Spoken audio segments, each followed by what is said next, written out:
كما باركت على إبراهيم وعلى آل إبراهيم إنك حميد مجيد. اللهم صل على محمد وعلى آل محمد كما صليت على إبراهيم وعلى آل إبراهيم إنك حميد مجيد. اللهم بارك على محمد وعلى آل محمد كما باركت على إبراهيم وعلى آل إبراهيم إنك حميد مجيد. اللهم صل على محمد وعلى آل محمد كما صليت على إبراهيم وعلى آل إبراهيم إنك حميد مجيد. اللهم بارك على محمد وعلى آل محمد كما باركت على إبراهيم وعلى آل إبراهيم إنك حميد مجيد. اللهم صل على محمد وعلى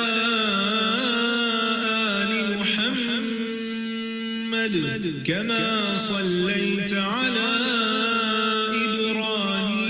إبراهيم وعلى آل إبراهيم إنك حميد مجيد. اللهم بارك على محمد وعلى آل محمد كما باركت على إبراهيم وعلى آل إبراهيم إنك حميد مجيد. اللهم صل على محمد وعلى آل محمد كما صليت على إبراهيم وعلى آل إبراهيم إنك حميد مجيد. اللهم بارك على محمد وعلى آل محمد كما باركت على إبراهيم وعلى آل إبراهيم إنك حميد مجيد. اللهم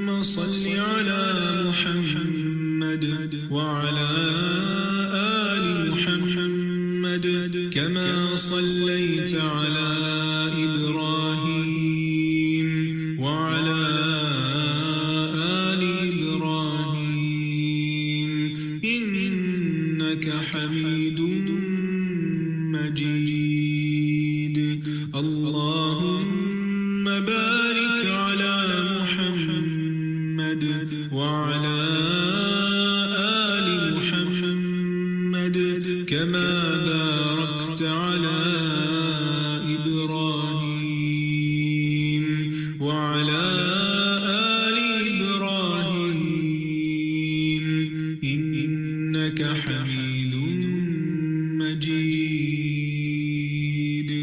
اللهم صل على محمد وعلى آل محمد كما صليت على إبراهيم وعلى آل إبراهيم إنك حميد مجيد. اللهم بارك على محمد وعلى آل محمد كما باركت على إبراهيم وعلى آل إبراهيم إنك حميد مجيد. اللهم صل على محمد وعلى آل محمد كما صليت على إبراهيم وعلى آل إبراهيم إنك حميد مجيد.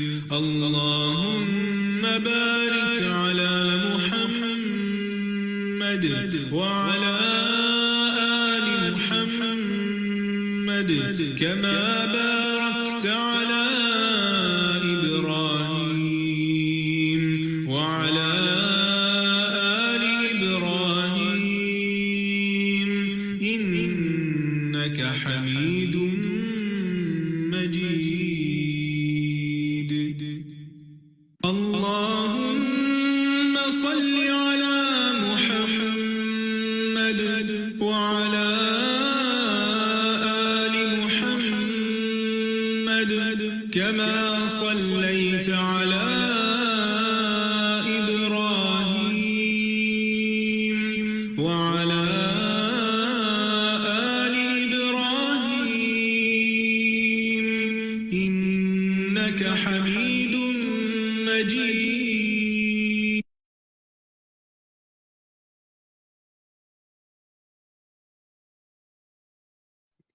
السلام علیکم ورحمۃ اللہ وبرکاتہ. الحمدللہ رب العالمین والصلاۃ والسلام علی سید المرسلین والعاقبۃ للمتقین. اعوذ باللہ من الشیطان الرجیم. بسم اللہ الرحمن الرحیم. صحیح بخاری کورس الحمدللہ، وہ جس کا ہم سب کو بہت انتظار تھا کہ کس دن ہم حدیث کی اس کلاس کا آغاز کریں گے.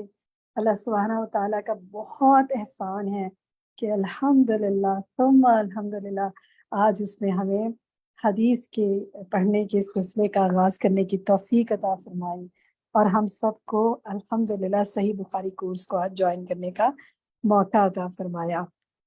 آپ سب ساتھی جو اس وقت ہمارے ساتھ زوم کی اس کلاس میں شریک ہیں، سب کو اہلاً و سہلاً و مرحبا، آپ سب کو خوش آمدید، ویلکم.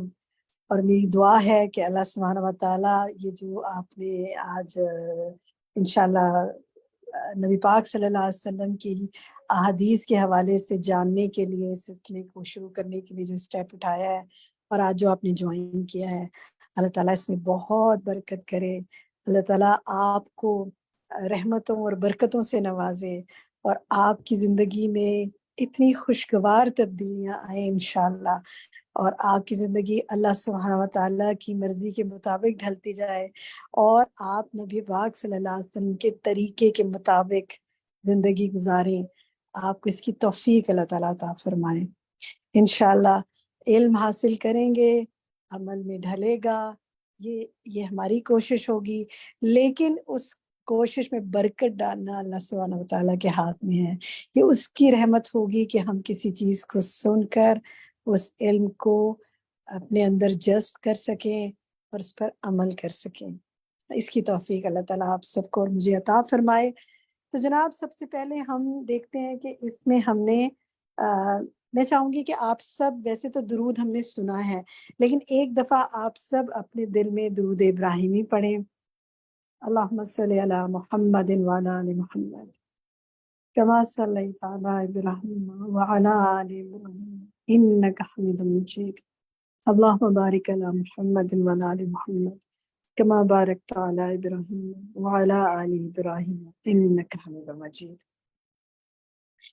کورس کا تعارف ہم آپ سے کراتے ہیں کہ اس کورس میں جو یہ ہم نے انشاءاللہ رمضان سے پہلے مکمل کرنا ہے، اس میں آپ امام بخاری کے حالات زندگی اور علمی خدمات کے بارے میں جانیں گے، امام بخاری اور صحیح بخاری کا تعارف حاصل کریں گے، کتاب بدء الوحی کے بارے میں ہم اس کے کتاب کو پڑھیں گے، صحیح بخاری میں سے کتاب الایمان کو پڑھیں گے، کتاب العلم کو پڑھیں گے اور کتاب الصوم کو پڑھیں گے۔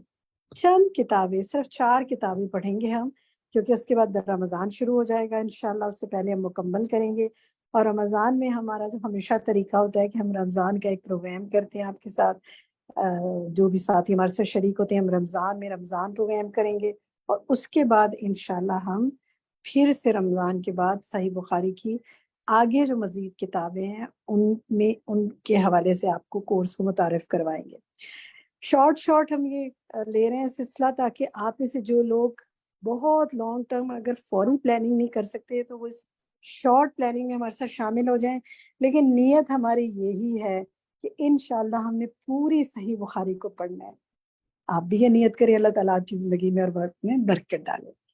اچھا، اب میں چاہوں گی کہ آپ سے کچھ پوچھوں کہ آج میرے ساتھ جو لوگ شامل ہیں، آپ میں سے کون لوگ ایسے ہیں کہ جنہوں نے فرسٹ ٹائم ہمارے ساتھ اس سیشن کو جوائن کیا ہے؟ ذرا وہ لوگ چیٹ میں لکھتے جائیں کہ جنہوں نے پہلی دفعہ جوائن کیا ہے، اس سے پہلے کوئی ہمارے ساتھ کوئی سیشن اٹینڈ نہیں کیا، ہم بہت سے آن لائن سیشنز کراتے ہیں نا، تو وہ لوگ چیٹ میں لکھیں گے جنہوں نے کوئی سیشن اٹینڈ نہیں کیا۔ اور اس کے علاوہ آپ میں سے کوئی اگر آج کے سیشن میں بتانا چاہے کہ آپ کیسے اس سیشن کا پتہ چلا اور آپ کیا مقصد لے کر آئے اس کلاس میں، کیا سیکھنا چاہتے ہیں؟ جی فاطمہ سمرو، آپ کچھ کہنا چاہتے ہیں؟ فاطمہ اپنا مائک کھولیں، فاطمہ سمرو۔ السلام علیکم ورحمۃ اللہ وبرکاتہ۔ اچھا، فاطمہ کا تو مائک نہیں ابھی کھلا۔ عطیہ، آپ کچھ کہنا چاہتی ہیں؟ کہیے جی عطیہ ریحان، بولیے۔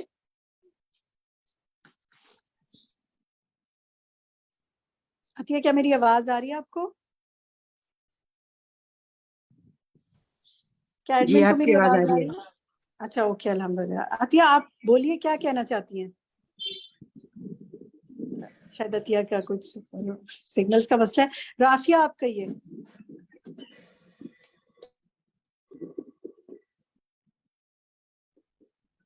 شاید مجھے آواز نہیں آ رہی کسی بھی ساتھی کی، لیکن میری آواز شاید آپ کو آ رہی ہے۔ آپ کو آ رہی ہے میری آواز؟ السلام علیکم۔ جی عظمیٰ، آپ کی آواز مجھے آ رہی ہے۔ جی عظمیٰ، کیا ارادے ہیں آپ کے، کیا سیکھنا ہے اس کورس سے انشاءاللہ؟ مقصد کیا سمجھ میں آ رہا ہے آپ کو؟ میں بہت دیر سے لگی ہوئی تھی، آپ کو معلوم ہوگا میں تو سب چیزوں میں چل رہی ہوں آپ لوگوں کے ساتھ ساتھ، اور اللہ تعالیٰ نے اس نے کیا مجھے یہ حدیثیں میں نے 103 کر لی ہوئی ہیں کتاب الایمان میں سے، علم میں سے، مگر وہ اب میں چاہتی ہوں باقاعدہ آپ سے اچھے طریقے سے میں اس کو لوں، کیونکہ وہ تو مجھے سوال جواب آتے ہیں تو میں ویسے جواب دیتی ہوں۔ اب میں باقاعدہ اسے اچھے طریقے سے حاصل کر کے اور میں وقتاً فوقتاً سب کو یہ چیزیں پہنچاؤں گی، بس میرا یہی سفر ہے چھوٹا سا۔ انشاءاللہ، بارک اللہ فیکی۔ انشاءاللہ سیکھیں گے، سکھائیں گے، اور اس سے پہلے آپ کو پتہ ہے ہم تو اس دفعہ بھی آج انشاءاللہ ہم آپ کے ساتھ جب آپ کو اس کا امام بخاری کے حالات زندگی کے حوالے سے آج ہم پڑھیں گے، تو اس کے بعد ہم آپ کے ساتھ کوئز پول کریں گے، دیر اینڈ دین آپ دیکھیے گا کتنا سیکھا، اور ڈسکشن کریں گے، کویسچن آنسرز میں بھی دیکھیں گے کتنی بات سمجھ میں آئی، اور یہی ہمارے کلاس کا پیٹرن ہوگا انشاءاللہ۔ ہر دفعہ ہم آپ کے ساتھ ڈسکشن، کویسچن آنسرز اور کوئز پول کریں گے، اور پھر انشاءاللہ جب ایک بک مکمل ہو جائے گی، جیسے کتاب وحی جب مکمل ہو جائے گی، تو پھر ہم اس کا ٹیسٹ اپلوڈ کر دیں گے آپ کے لیے، تو ایک ایک کتاب کا ہم پھر اسائنمنٹ بھی اپلوڈ کرتے جائیں گے آپ کے لیے، اور آخر میں تو ہمیشہ ایک گرینڈ ٹیسٹ ہم لیتے ہی ہیں، جو دینا چاہے. باقی جو ویسے سننا چاہے ایز اے لسنر وہ ہمارے ساتھ زوم کی کلاس میں رجسٹر کرا کے شریک ہو سکتے ہیں. اچھا جناب، لیکن سرٹیفکیٹ کے لیے آپ کو پیپر دینے ہوں گے. اور بتائیں جی، کون ساتھی بتائیں، بات کرنا چاہتے ہیں؟ کیجیے بات، آپ کا ٹائم ہے. بتائیے کیا مقصد لے کر آئے ہیں. فاطمہ. جی میم، مقصد فاطمہ یہی کہیے. فاطمہ سمرو. جی میم، ہمارا مقصد یہی ہے کہ ہم علم سیکھیں، اس پر عمل کریں اور اس کو دوسروں تک پہنچا کر اپنے لیے صدقہ جاریہ بنائیں انشاءاللہ تعالی. انشاءاللہ. تو مقصد حدیث سیکھنے کا کیوں شوق ہے؟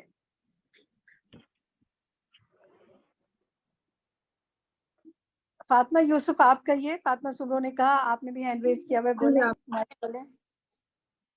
فاطمہ یوسف، جنہوں نے ہینڈ ریز کیا میں پہلے ان کو موقع دے رہی ہوں. فاطمہ. جی ٹیچر، تو میں نے یہ کلاس اس لیے جوائن کی ہے تاکہ مجھے پتہ چلے کہ زندگی کس طرح گزارنی چاہیے. چونکہ حدیث میں آپ صلی اللہ علیہ وسلم نے بتایا ہوتا ہے کہ آپ نے اس طرح بتانا ہے، اس طرح آپ نے سیکھنا ہے. تو میں چاہتی ہوں کہ وہ ساری چیزیں میری لائف میں آ جائیں اور میں ایک رول ماڈل بن جاؤں. ماشاء اللہ، بارک اللہ فی علمک و عملک. بالکل، ہم نے نبی پاک صلی اللہ علیہ وسلم کے طریقے کو سیکھنا ہے تاکہ ہم دوسروں کے لیے اچھے مسلمان کے طور پر ان کو سکھا سکیں. بالکل. شاہدہ پروین آپ کہیے. جی، میں اس لیے آپ کے ساتھ شروع سے ہی ہوں، لیکن حدیث کا یہ کورس کرنے کے لیے مجھے بہت زیادہ تھا، کیونکہ میں زیادہ جیسے اتھینٹک کی حدیثیں وغیرہ ہوتی ہیں، تو اس لیے میں اس کو کرنا چاہ رہی تھی کہ حضور صلی اللہ علیہ وسلم کی مکمل لائف کو جیسے میں جاننا چاہتی تھی تاکہ آگے نسلوں کو بھی، بچوں کو بھی سکھا سکیں ہم لوگ. تو یہی ایم ہے انشاءاللہ. کہ انشاءاللہ حدیث سے آپ نبی صلی اللہ علیہ وسلم کا طریقہ زندگی سیکھیں گے انشاءاللہ، اور اس سے پھر ہمیں کیا نبی صلی اللہ علیہ وسلم نے تعلیمات دی ہم وہ جانیں گے صحیح بخاری کے ذریعے انشاءاللہ. ہم دیکھتے ہیں اب یہ کورس کے مقاصد ہم نے جو بنائے ہیں وہ ہم آپ سے شیئر کریں گے ہمارے ذہن میں جو ہے، لیکن ابھی تو ہم آپ سے لے رہے ہیں. ہنا خرم آپ کہیے، کیا اس کورس کا مقصد آپ کو سمجھ آ رہا ہے؟ آج جوائن کرنے کا کیا مقصد سمجھ آ رہا ہے آپ کو؟ السلام علیکم ورحمۃ اللہ باجی. وعلیکم السلام ورحمۃ اللہ. باجی، میں نے الہدا سے صوت القرآن کورس کیا تھا، اور آپ کا میں نے آپ کو شاید بھائی یاد نہیں ہوں گی، لیکن آپ نے ایک درس کی ٹریننگ کی تھی ہمارے ادھر آ کے کیمپس میں. تو جب میں نے آپ کی وہ درس کی ٹریننگ لی تھی، اس کے بعد میں ڈھونڈ رہی تھی کہ کوئی کورس آپ کا سٹارٹ ہو تو میں شروع کروں. اور میں نے صحیح بخاری تو بہت عرصے سے میرا دل تھا کہ میں اس کو جوائن کروں، لیکن کوئی آن لائن کلاس نہیں ہو رہی تھی، اور میرا ذرا کیمپس میں آنا جانا تھوڑا پرابلم تھا. تو میں نے جب آپ کا دیکھا کہ صحیح بخاری اور آپ کرا رہی ہیں تو میرے لیے تو الحمدللہ بونس تھا. اور باجی، جب یہ صوت القرآن کا کورس کیا اس کے بعد آپ کو اتنی محبت اور لگن پیدا ہو جاتی ہے ہر چیز سے. اپنی یہ جو ہماری زندگی میں یہ جو ساری لائف سٹائل ہمارا جو گزرا ہوتا ہے، اتنا وہ شوق پیدا ہوتا ہے کہ ہم اپنے نبی کی طریقے کی زندگی خود اور خاص طور پہ اپنے بچوں کو وہ والی چیزیں دے سکیں جو ہم نے تو نہیں کی، لیکن اب چلیں الحمدللہ سیکھیں گے. اور آگے اپنی جو ہماری نوجوان نسل ہے، جو بچے ہیں ہمارے چھوٹے ہیں، یوتھ ہے، اس کو بہت زیادہ پیار سے اس چیز کی سکھانے کی ضرورت ہے. تو اس لیے بھی باجی جوائن کیا ہے کہ خود کر کے اور پھر آگے اپنے بچوں کو کم سے کم یہ ہم چیزیں سکھا سکیں اور سنت پر عمل کر سکیں.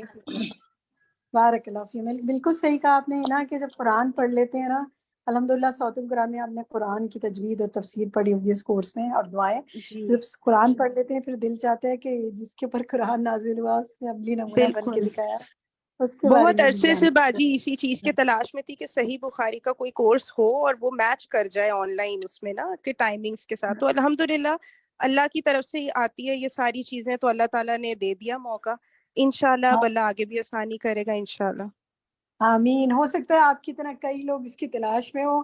تو جناب آج کی کلاس کے ساتھ ساتھ آپ نے اگر ابھی بھی لنک بھیجنا چاہیں ساتھ ساتھ تو آپ بھیج سکتے ہیں آج کلاس کا لنک، اور تاکہ اور لوگ بھی جوائن کریں جس کو بھیجنا چاہیں. کچھ کلاسز تک ہم لنک کو اوپن رکھ رہے ہیں، اور کیونکہ ہم چاہتے ہیں اور ساتھی بھی آئیں، ذرا ٹیسٹ لیں، ذرا جوائن کریں، دیکھیں کیا پڑھ رہے ہیں.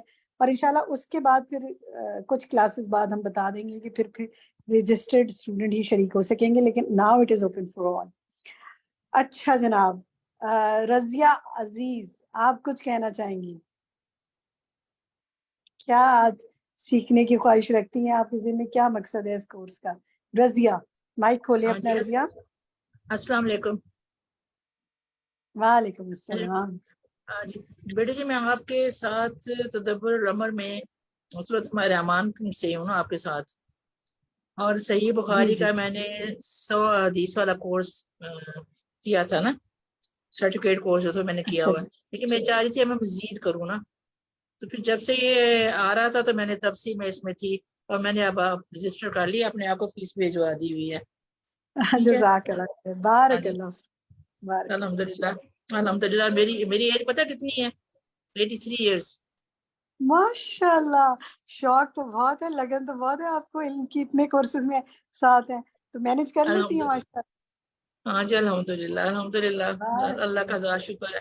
بس آپ بھی دعا کیجیے کہ اللہ مجھے ثابت قدم رکھے اور مجھے صحت تندرستی دے کہ میں سارا کچھ کر سکوں.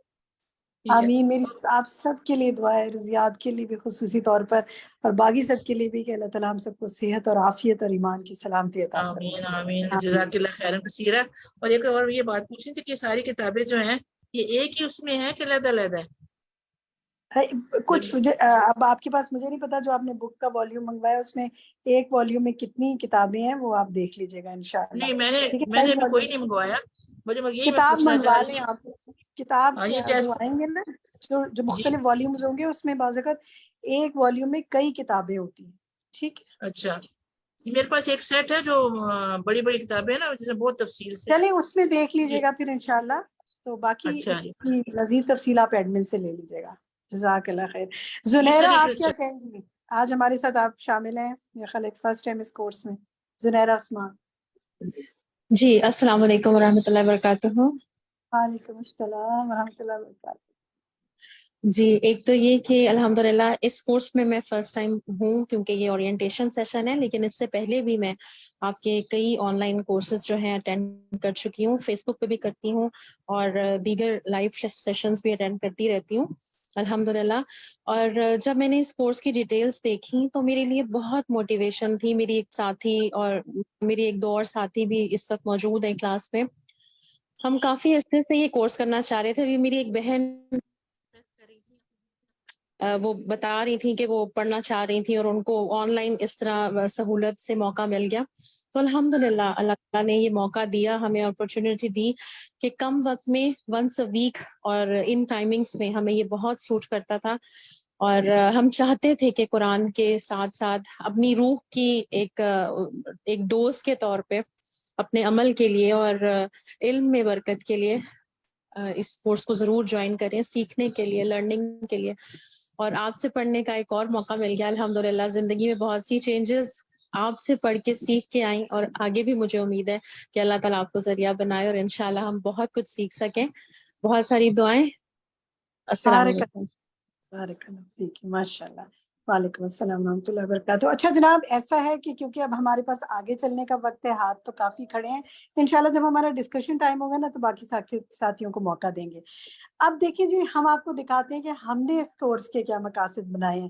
یہ جو شارٹ کورس ہمارا ہے 4 کتابوں پر مبنی، اس کورس کے مقاصد ہماری جو ذہن میں، ہماری ٹیم کے ذہن میں ہے وہ کیا ہے؟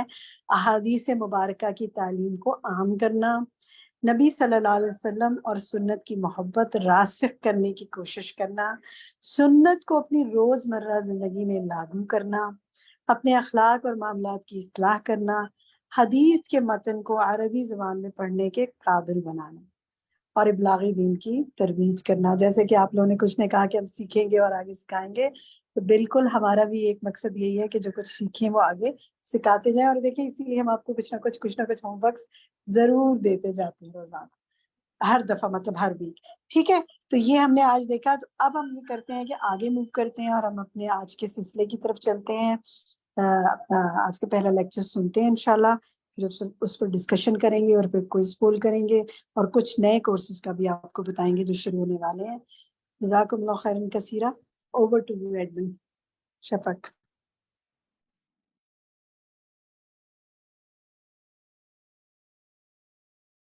نحمده ونصلي على رسوله الكريم اما بعد فاعوذ بالله من الشيطان الرجيم بسم الله الرحمن الرحيم اللهم صل على سيدنا ومولانا محمد وبارك وسلم. رب اشرح لي صدري ويسر لي أمري واحلل عقدة من لساني يفقهوا قولي. رب زدني علما. آج کی یہ محفل حضور اکرم صلی اللہ علیہ وسلم سے جو نسبت ہے ہم کو، جو تعلق ہے ہم کو، جو محبت ہے ہم کو، اس کے اظہار اور اس کے عملی ثبوت کے طور پر قائم کی گئی ہے. جیسا کہ آپ سب جانتے ہیں کہ آج کی اس مجلس میں ہم اللہ تعالیٰ کی کتاب کے بعد سب سے صحیح ترین کتاب اسلام میں صحیح بخاری کی ابتدا کریں گے. سوال یہ پیدا ہوتا ہے کہ ہم بخاری کیوں پڑھیں، ہم حدیث کیوں پڑھیں؟ جیسا کہ آپ جانتے ہیں کہ صحیح بخاری کا موضوع، سبجیکٹ حدیث رسول صلی اللہ علیہ وسلم ہے، اور حدیث کا موضوع ذات رسول صلی اللہ علیہ وسلم ہے. حدیث کیا ہے؟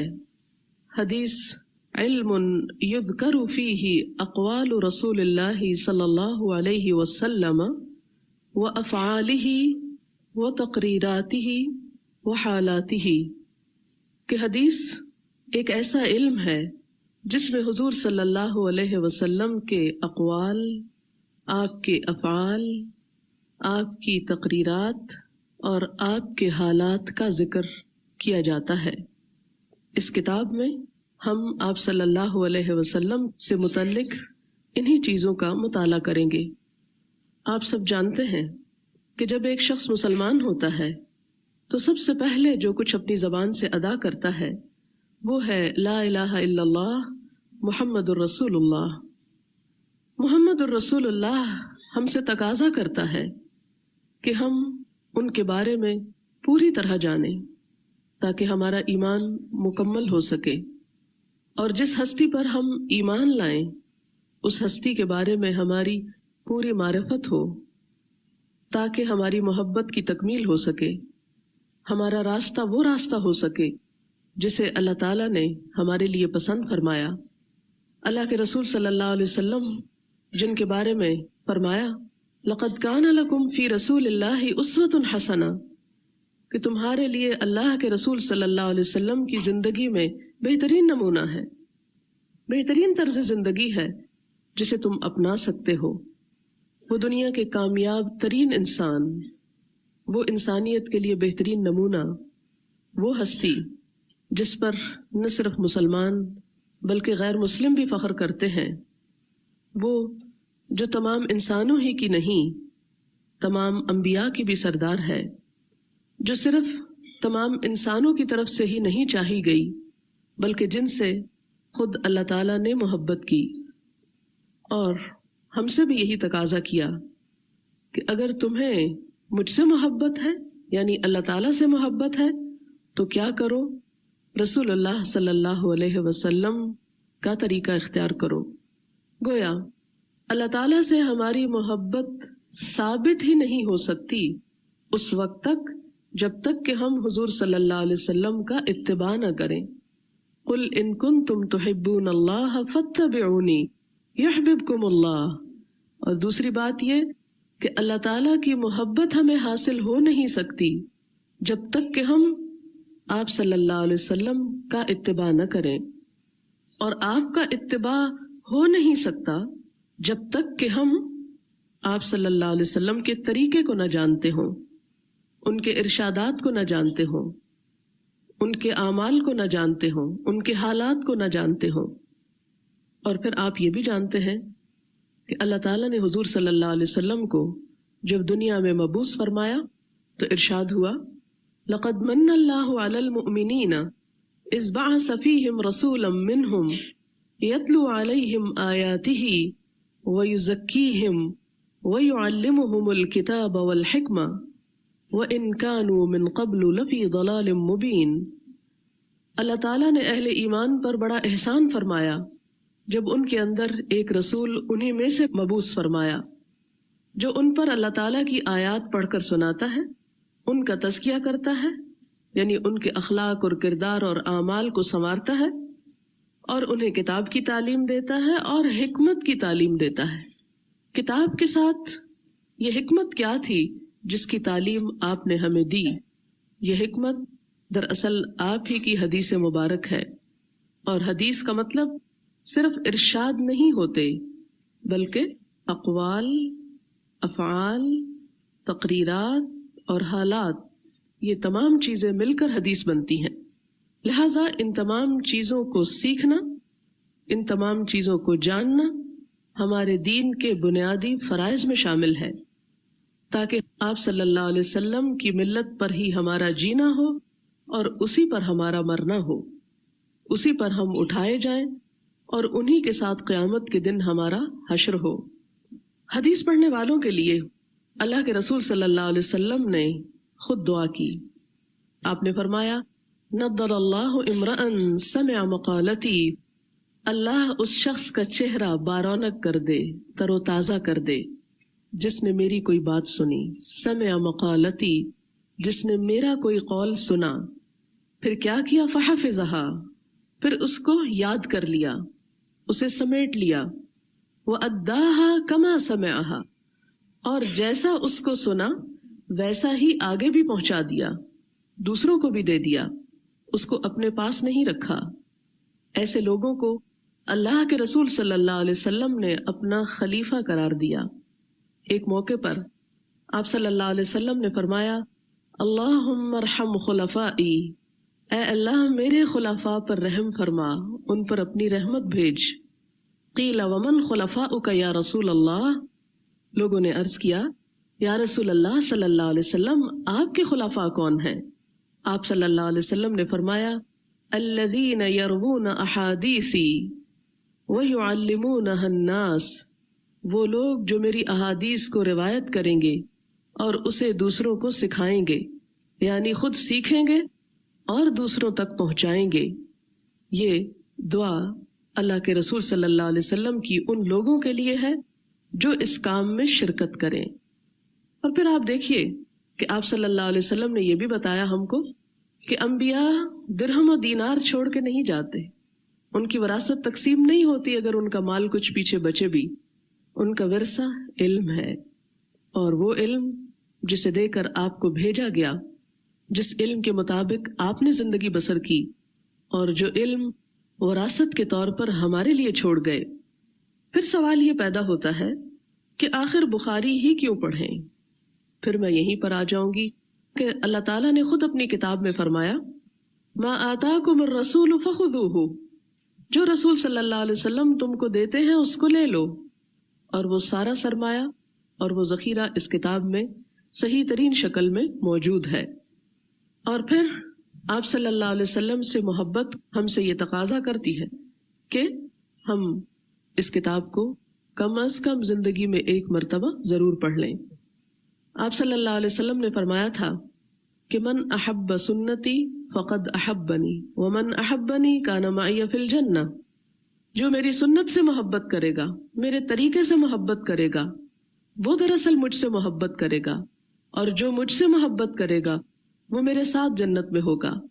گویا آپ صلی اللہ علیہ وسلم کی محبت انسان کو آپ کا قرب عطا کرتی ہے اور آپ کے ساتھ اعلیٰ مقام تک پہنچانے والی ہے، لیکن آپ کی محبت آپ کے طریقے کی محبت ہے، آپ کی ذات کی تو ہے ہی، لیکن جب تک آپ کے طریقے کی محبت دل میں نہ بس جائے اس وقت تک وہ محبت مکمل نہیں ہوتی۔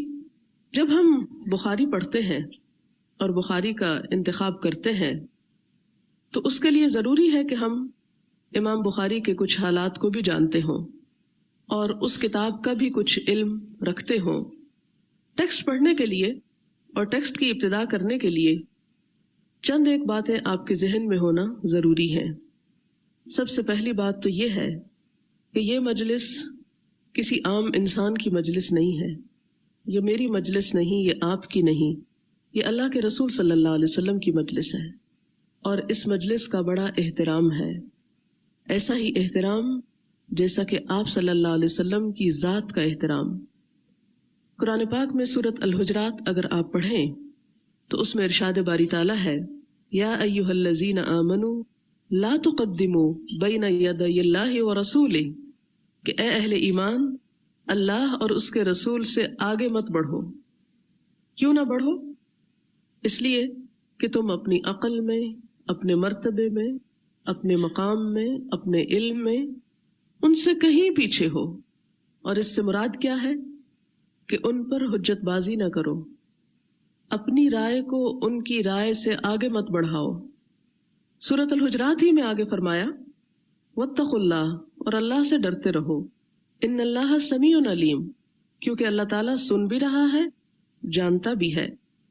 دوسرا ادب یہ سکھایا گیا یا ایھا الذین آمنوا لا ترفعوا اصواتکم فوق صوت النبی، اے لوگو جو ایمان لائے ہو اپنی آوازوں کو نبی صلی اللہ علیہ وسلم کی آواز سے بلند مت کرو، یعنی جب آپ کی بات ہو، آپ کی مجلس ہو تو انسان کسی دوسری گفتگو میں مشغول نہ ہو اور اس میں شور شرابہ اور ہنگامہ نہ ہو۔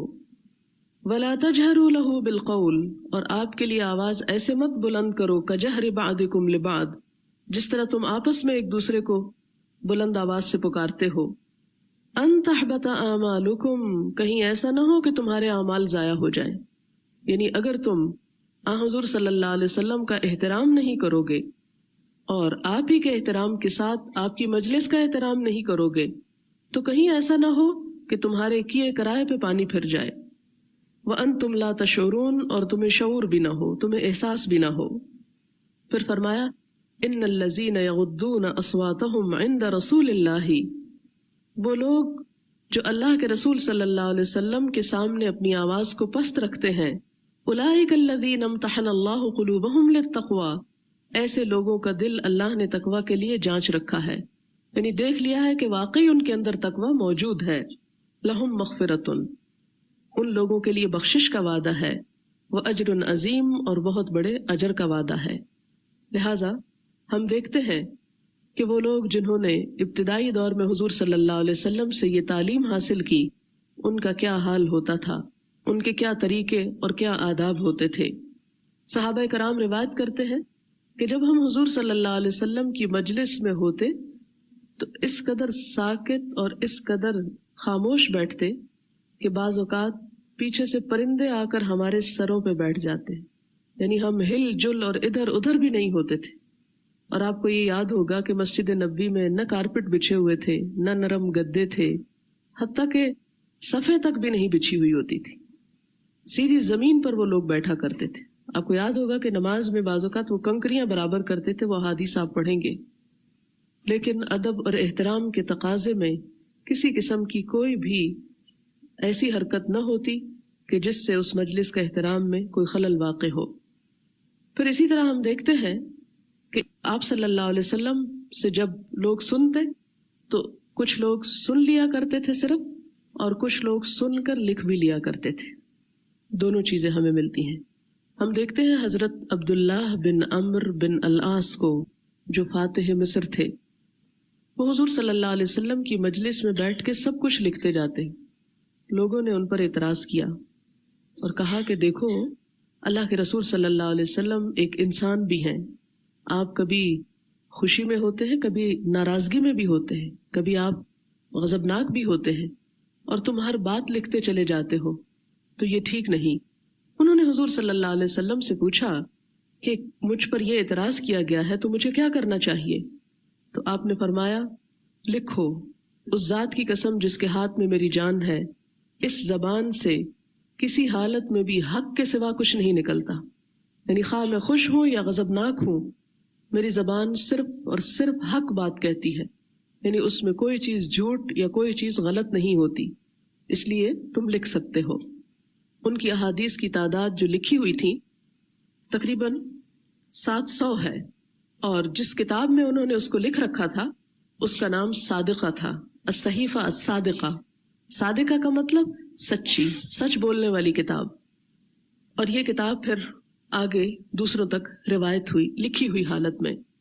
اسی طرح ہم دیکھتے ہیں کہ حضرت علی رضی اللہ تعالی عنہ نے خاص طور پر زکوٰۃ کے مسائل آپ سے لکھ لیے تھے۔ حضرت عبداللہ بن عباس جو آپ صلی اللہ علیہ وسلم کے چچا حضرت عباس کے بیٹے تھے، ان کا مقام و مرتبہ علم میں بہت بڑا ہے. وہ آپ سے احادیث سن کر لکھ لیا کرتے تھے اور آپ کی وفات کے بعد بھی یہ سلسلہ جاری رہا، یہاں تک کہ آپ نے اتنا کچھ لکھ لیا کہ آپ کی وفات کے بعد آپ کے بیٹے نے یہ سب کتابیں ایک جگہ سے جب دوسری جگہ منتقل کرنا چاہیں تو ایک اونٹ پر رکھی. یعنی اتنا کچھ لکھا ہوا تھا اور یہ ایک صحابی کی زندگی میں لکھا گیا. بہت سے لوگ یہ اعتراض کرتے ہیں کہ جی یہ سب سنی سنائی باتیں، معلوم نہیں اس میں سچ کیا اور جھوٹ کیا ہے، اور اگر ایک شخص سن کے دوسرے کو بتاتا ہے اور دوسرا تیسرے کو، وہ بات تو بدل جاتی ہے. تو یہ بات میں ان لوگوں کی غلط فہمی دور کرنے کے لیے کر رہی ہوں جو یہ سمجھتے ہیں کہ احادیث صرف سنی سنائی باتیں ہیں، حالانکہ یہ لکھی گئیں. پھر اسی طرح ہم دیکھتے ہیں کہ حضرت ابو ہریرہ رضی اللہ تعالی عنہ نے اپنی زندگی میں جو کتابیں لکھی ان کی تعداد 5 ہے.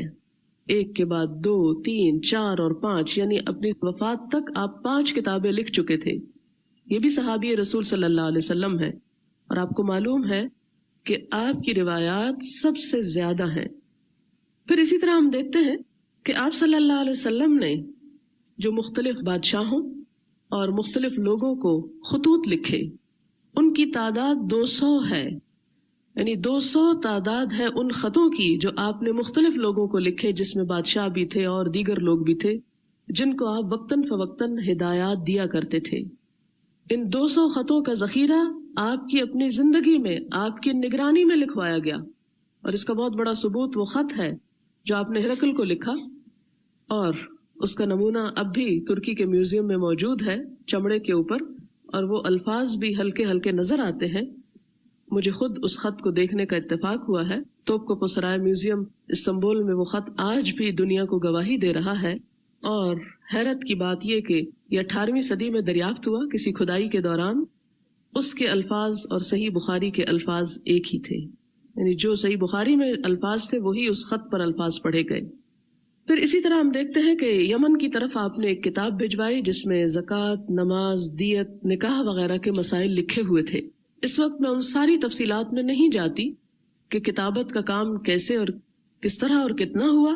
میں صرف یہ بتانا چاہوں گی ان چند مثالوں سے، اور یہ دور نبوی صلی اللہ علیہ وسلم کی مثالیں ہیں جو اس بات کی گواہ ہیں کہ آپ کی حدیث اس دور میں بھی لکھی گئی. اور اس کے علاوہ جو سننے والوں کی تعداد ہے وہ تو ہزاروں اور لاکھوں میں ہے، جس کا احاطہ کرنا ہی مشکل ہے. اور آپ یہ بھی دیکھیے کہ صرف وہ احادیث نہیں پہنچی، پہنچانے والوں کے حالات پہنچے. ایک مشہور مستشرق ہے اسپرنگر، اس نے یہ کہا ہے کہ علم رجال، اس کو علم رجال کہتے، راویوں کے جو حالات لکھے گئے ان لوگوں کے جنہوں نے حدیث ہم تک پہنچائی. وہ لکھتا ہے، اس کا اردو ترجمہ ہے کہ علم رجال پر مسلمان جتنا فخر کریں بجا ہے. یعنی یہ ایک ایسا فن، ایک ایسا علم، ایک ایسا ہنر ہے، ایک ایسا ہسٹوریکل ریکارڈ ہے کہ جو مسلمانوں کے علاوہ کسی کو نہیں ملا. وہ لکھتا ہے کہ علم رجال پر مسلمان جتنا فخر کریں بجا ہے، نہ کوئی ایسی قوم گزری اور نہ اب ہے جس نے مسلمانوں کی طرح کئی 100 برس تک کے علماء کے حالات زندگی لکھ لیے، ان کی بایوگرافیز لکھ لیں. ہم کو 5 لاکھ مشہور عالموں کا تذکرہ ان کی کتب سے مل سکتا ہے. آپ دیکھیں کہ حضور صلی اللہ علیہ وسلم کے صحابہ اور اس کے بعد تابعین، تبع تابعین اور دیگر جو راوی تھے ان میں سے تقریباً 5 لاکھ کے حالات لکھے ہوئے ملتے ہیں. یہ وہ لوگ ہیں جنہوں نے یہ حدیث ہم تک آپ صلی اللہ علیہ وسلم سے لے کے پہنچائی، جن کی زندگیوں کو جانچا اور پرکھا گیا کہ وہ سچ بولتے تھے یا ان کی زندگی میں کوئی اور بھی خرابی تھی، ان کی حدیث لی جائے یا نہ لی جائے. اور یہ تمام چھان پھٹک اس حدیث رسول صلی اللہ علیہ وسلم کی حفاظت کے لیے کی گئی.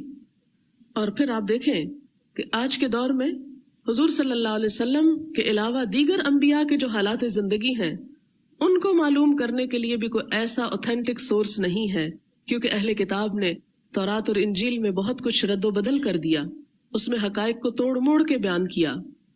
تو اس سے آپ خود حضور صلی اللہ علیہ وسلم اور آپ کی امت کے ان لوگوں کی اہمیت کا اندازہ لگائیں جنہوں نے اس کام میں کسی قسم کی شرکت کی، کوئی کوشش کی اور محنت کی کہ ان کے حالات تک بھی محفوظ ہو گئے. اور اسی میں ہم دیکھتے ہیں کہ امام بخاری کے حالات وہ بھی لکھے گئے. امام بخاری کے حالات پر اردو، انگریزی، ترکی، فارسی اور دیگر زبانوں میں 100 سے زیادہ بایوگرافیز لکھی گئی ہیں، اور یہ شرف کم ہی کسی انسان کو حاصل ہوا ہے کہ مختلف زبانوں میں 100 سے زیادہ کتابیں صرف امام بخاری کے حالات پر موجود ہیں۔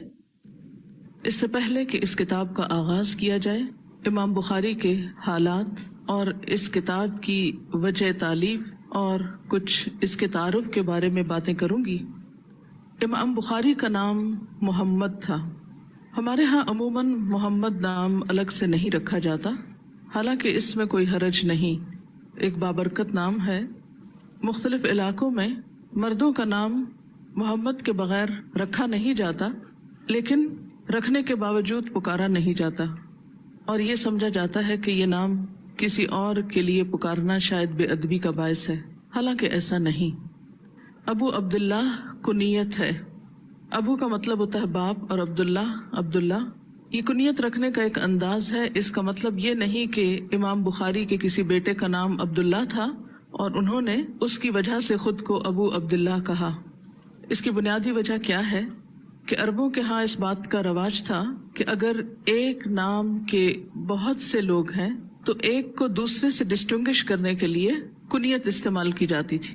مثلا محمد اگر ایک شہر میں 10 لوگوں کا نام ہے تو جب محمد کا ذکر کیا جائے گا تو آپ کو بتانا ہوگا کہ کس محمد کی بات ہو رہی ہے، تو اس کے لیے پھر کنیت رکھی جاتی جس سے ایک شخص دوسرے سے مختلف ہو جاتا۔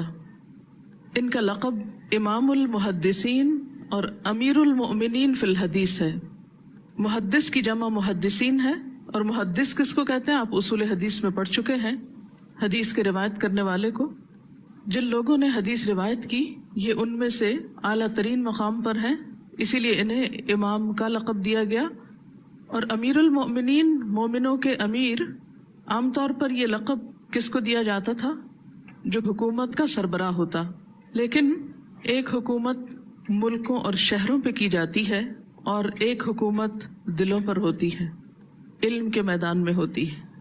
لہٰذا انہیں اگر امیر المؤمنین کہا گیا تو یہ اس وجہ سے کہ مومنوں کے دل میں ان کا احترام اور ایک بڑا مقام تھا۔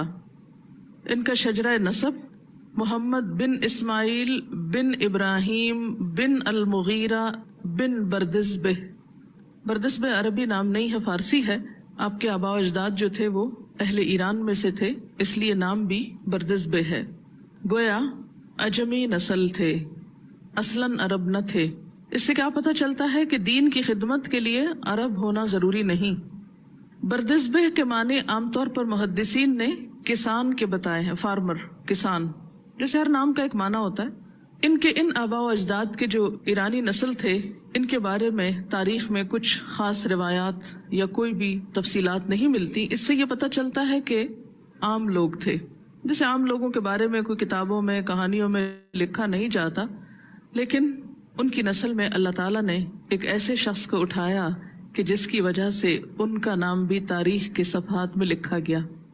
تو اس سے کیا پتہ چلتا ہے کہ اگر کسی شخص کی اولاد نیک ہو، اچھے کام کرے، تو وہ نہ صرف یہ کہ آخرت بلکہ دنیا میں بھی نام روشن کرنے کا سبب بنتی، انسان کے آثار میں سے ہے، نشانیوں میں سے۔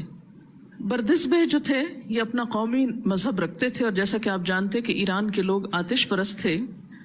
بردزبہ مسلمان نہیں ہوئے، لیکن امام بخاری کے پردادا المغیرہ جو تھے، مغیرہ، انہوں نے یمان جوفی جو بخارا کے حاکم تھے ان کے ہاتھ پہ اسلام قبول کیا اور بخارا میں آ کے رہ بس گئے۔ اس وقت کا ایک طریقہ تھا کہ جو شخص جس کے ہاتھ پر اسلام قبول کرتا اسی قبیلے کی طرف اس کی نسبت ہو جاتی۔ اس نسبت کو ولا کہا جاتا ہے۔ ولا کا لفظ کس سے نکلا ہے؟ ولی سے، گہرا دوست۔ آج کے دور میں یہ سلسلہ نہیں ہے۔ مثلاً اگر آپ کے ہاتھ پر کوئی شخص مسلمان ہوتا ہے تو وہ آپ کی طرف منسوب نہیں ہوتا، لیکن اس دور میں یہ بھی قدردانی کی یا شکر گزاری کی ایک قسم تھی کہ جو شخص جس کی ہدایت کا سبب بنتا وہ اپنے آپ کو اس کی طرف منسوب کرتا۔ تو اس نسبت کا نام کیا تھا؟ ولا۔ اچھا، اس سے ایک اور بات پتہ چلتی ہے نا کہ جب کوئی شخص کسی مسلمان کے ہاتھ پر اسلام قبول کرتا اور اپنے آپ کو ادھر منسوب کر لیتا تو گویا ایک طرح سے نئے سرے سے اسے زندگی ملی ہے، اور ایک نئی نسبت اور نیا تعارف اور نئی پہچان اور ایک نیا راستہ مل گیا۔ اب وہ اپنے پرانے آباء و اجداد کی طرح منسوب نہیں ہو رہا، وہ اپنی نئی زندگی سے نسبت پا رہا ہے۔ مغیرہ اس عام قانون سے مستثنیٰ نہیں تھے، اس لیے پھر ان کو کیا کہا جاتا؟ جعفی۔ مغیرہ خود بھی اور ان کی آئندہ نسلیں جو تھیں وہ ساری پھر جعفی کی نسبت سے منسوب ہوئیں۔ یہ بھی انسان کے لیے ایک صدقہ جاریہ ہے، یہ بھی آثار میں شامل ہو جاتا ہے۔ اب جس شخص نے ان کے آباء و اجداد کو مسلمان کیا، جب ان کا نام ساتھ لکھا جاتا ہے تو جب تک وہ تاریخ کے اوراق میں نام باقی ہے، وہ تذکرہ اور وہ نیکی کی ایک مثال اور ایک خاموش کہانی ساتھ ساتھ چل رہی ہے۔ جیسے قرآن پاک میں آتا ہے نا، وَكُلَّ شَيْءٍ أَحْصَيْنَاهُ، ہر چیز کو ہم نے شمار کر لیا، تو یہ بھی گنتی میں آ جاتا ہے۔ جتنی بار ایسے لوگوں کی ایسی نیکی کا تذکرہ ہوتا ہے اور اس نیکی سے دوسرے لوگ سیکھتے ہیں تو وہ بھی آثار میں شامل ہو جاتا ہے۔ امام بخاری بھی اسی نسبت سے جعفی کہلائے، جیم عین فے یہ۔ امام بخاری کا خاندان کبھی غلامی کی طرف منسوب نہیں ہوا۔ یہ بات میں اس لیے واضح کر رہی ہوں کہ بعض اوقات یہ جو ولا کا تعلق ہے یہ غلامی کی وجہ سے بھی ہوتا ہے۔ مثلا آپ نے حدیث کی روایت میں پڑھا ہوگا نافع مولا ابن عمر۔ ایسی باتیں جب آپ پڑھتے ہیں تو اس وقت ایسا لگتا ہے یہ بیکار کی باتیں ہیں اور ان کا کوئی فائدہ نہیں ہے، لیکن زندگی میں کہیں جب یہ علم استعمال ہوگا تو اس وقت آپ کو ضرور خیال آئے گا کہ الحمدللہ اس کو پڑھ لیے۔ میری ایک شاگرد ہے، ان کے گھر میں کوئی صاحب آئے باہر سے اور انہوں نے حدیث کے خلاف بہت ساری باتیں کی، اور وہ ساری باتیں لا علمی اور ناسمجھی پر مبنی تھی، سنی سنائی تھی۔ اس پر ان شاگرد نے اپنے پڑھے ہوئے نوٹس اور اپنی لکھی ہوئی چیزیں اور اب جو کتابیں پڑھی تھی پہلے اس فیلڈ میں، اس کی بنیاد پر ان کے بہت سے سوالوں کے جواب دیے، تو الحمدللہ وہ اس پر مائل ہوئے۔ تو اسپیشلی انہوں نے مجھے لکھا کہ آپ کو اور جس استاد نے ان کو پڑھایا اصول حدیث، ان کو بہت دعائیں دی کہ اس وقت ہم سوچتے تھے کہ ہمیں کن مصیبتوں میں جکڑ دیا گیا کہ یہ بھی پڑھ لو، یہ بھی پڑھ لو، یہ بھی، لیکن اگر میرے ذریعے ایک شخص کو بھی رہنمائی ملی ہے اور میں اس کا سبب بنی اور کسی کی غلط فہمی دور کی ہے تو اس میں ایک سینس آف اچیومنٹ ہوتی ہے نا۔ حدیث کا علم جو ہے اس لیے بھی ضروری ہے کہ کلمہ لا الہ الا اللہ مکمل نہیں ہوتا جب تک کہ لا الہ الا اللہ کے ساتھ محمد الرسول اللہ نہ کہا جائے۔ تو محمد الرسول اللہ کہنے کا مطلب کیا ہے؟ محمد اللہ کے رسول ہیں، یعنی پیغام لانے والے ہیں۔ کیا پیغام لائے؟ کیا صرف قرآن پاک؟ نہیں، لقد کان لکم فی رسول اللہ اسوۃ حسنہ، یہ صرف کتاب کی شکل میں پیغام نہیں تھا، فی رسول اللہ بھی پیغام تھا، ان کی اپنی ذات میں ایک پیغام تھا۔ تو ان کے اقوال، ان کے افعال، ان کے اعمال اور ان کا طرز زندگی ہمارے لیے ایک رول ماڈل ہے جس میں ہماری نجات ہے۔ امام بخاری کے سلسلہ نسب میں کسی قسم کا کوئی اختلاف نہیں۔ ان کے والد کا نام اسماعیل تھا جن کی کنیت ابو الحسن تھی۔ یہ بھی ایک بہت بڑے محدث تھے، امام مالک کے شاگردوں میں سے تھے اور ان کے صحبت یافتہ تھے۔ ان کے والد نے امام مالک کے علاوہ حماد بن زید اور دیگر لوگوں سے احادیث روایت کی۔ عبداللہ بن مبارک کی صحبت اور تربیت میں بھی رہے۔ یہ والد کا مختصر ذکر اس لیے کر رہی ہوں کہ آگے جا کر جب امام بخاری کے کارنامے آپ پڑھیں گے تو اس سے آپ کو اندازہ ہو کہ والدین کی تربیت اور والدین کی ذمہ داری اولاد کے لیے بہت سے اچھے کاموں میں رہنمائی کا سبب بنتی ہے۔ بہرحال ان کے شاگردوں میں اہل عراق کے لوگ ہیں جن میں احمد بن حفص اور نصر بن الحسین ہیں۔ امام بخاری نے اپنے والد کا ذکر خود اپنی ایک کتاب تاریخ کبیر میں کیا ہے، اس میں اپنے والد کو بطور محدث کے انٹروڈیوس کرایا ہے۔ اس کے علاوہ کچھ اور کتابوں میں بھی ان کا ذکر ملتا ہے۔ ان کے والد کے بارے میں کہا جاتا ہے کہ بہت ہی متقی اور پرہیزگار انسان تھے، بہت محتاط انسان۔ ان کے شاگرد احمد بن حفص بیان کرتے ہیں کہ میں ان کی وفات یعنی اسماعیل کی وفات کے وقت ان کی خدمت میں حاضر تھا۔ وفات کے وقت آپ نے فرمایا میں اپنے کمائے ہوئے مال میں ایک درہم بھی مشتبہ نہیں پاتا کہ جس کے بارے میں مجھے یہ شک ہو کہ یہ شاید حلال کا نہ ہو۔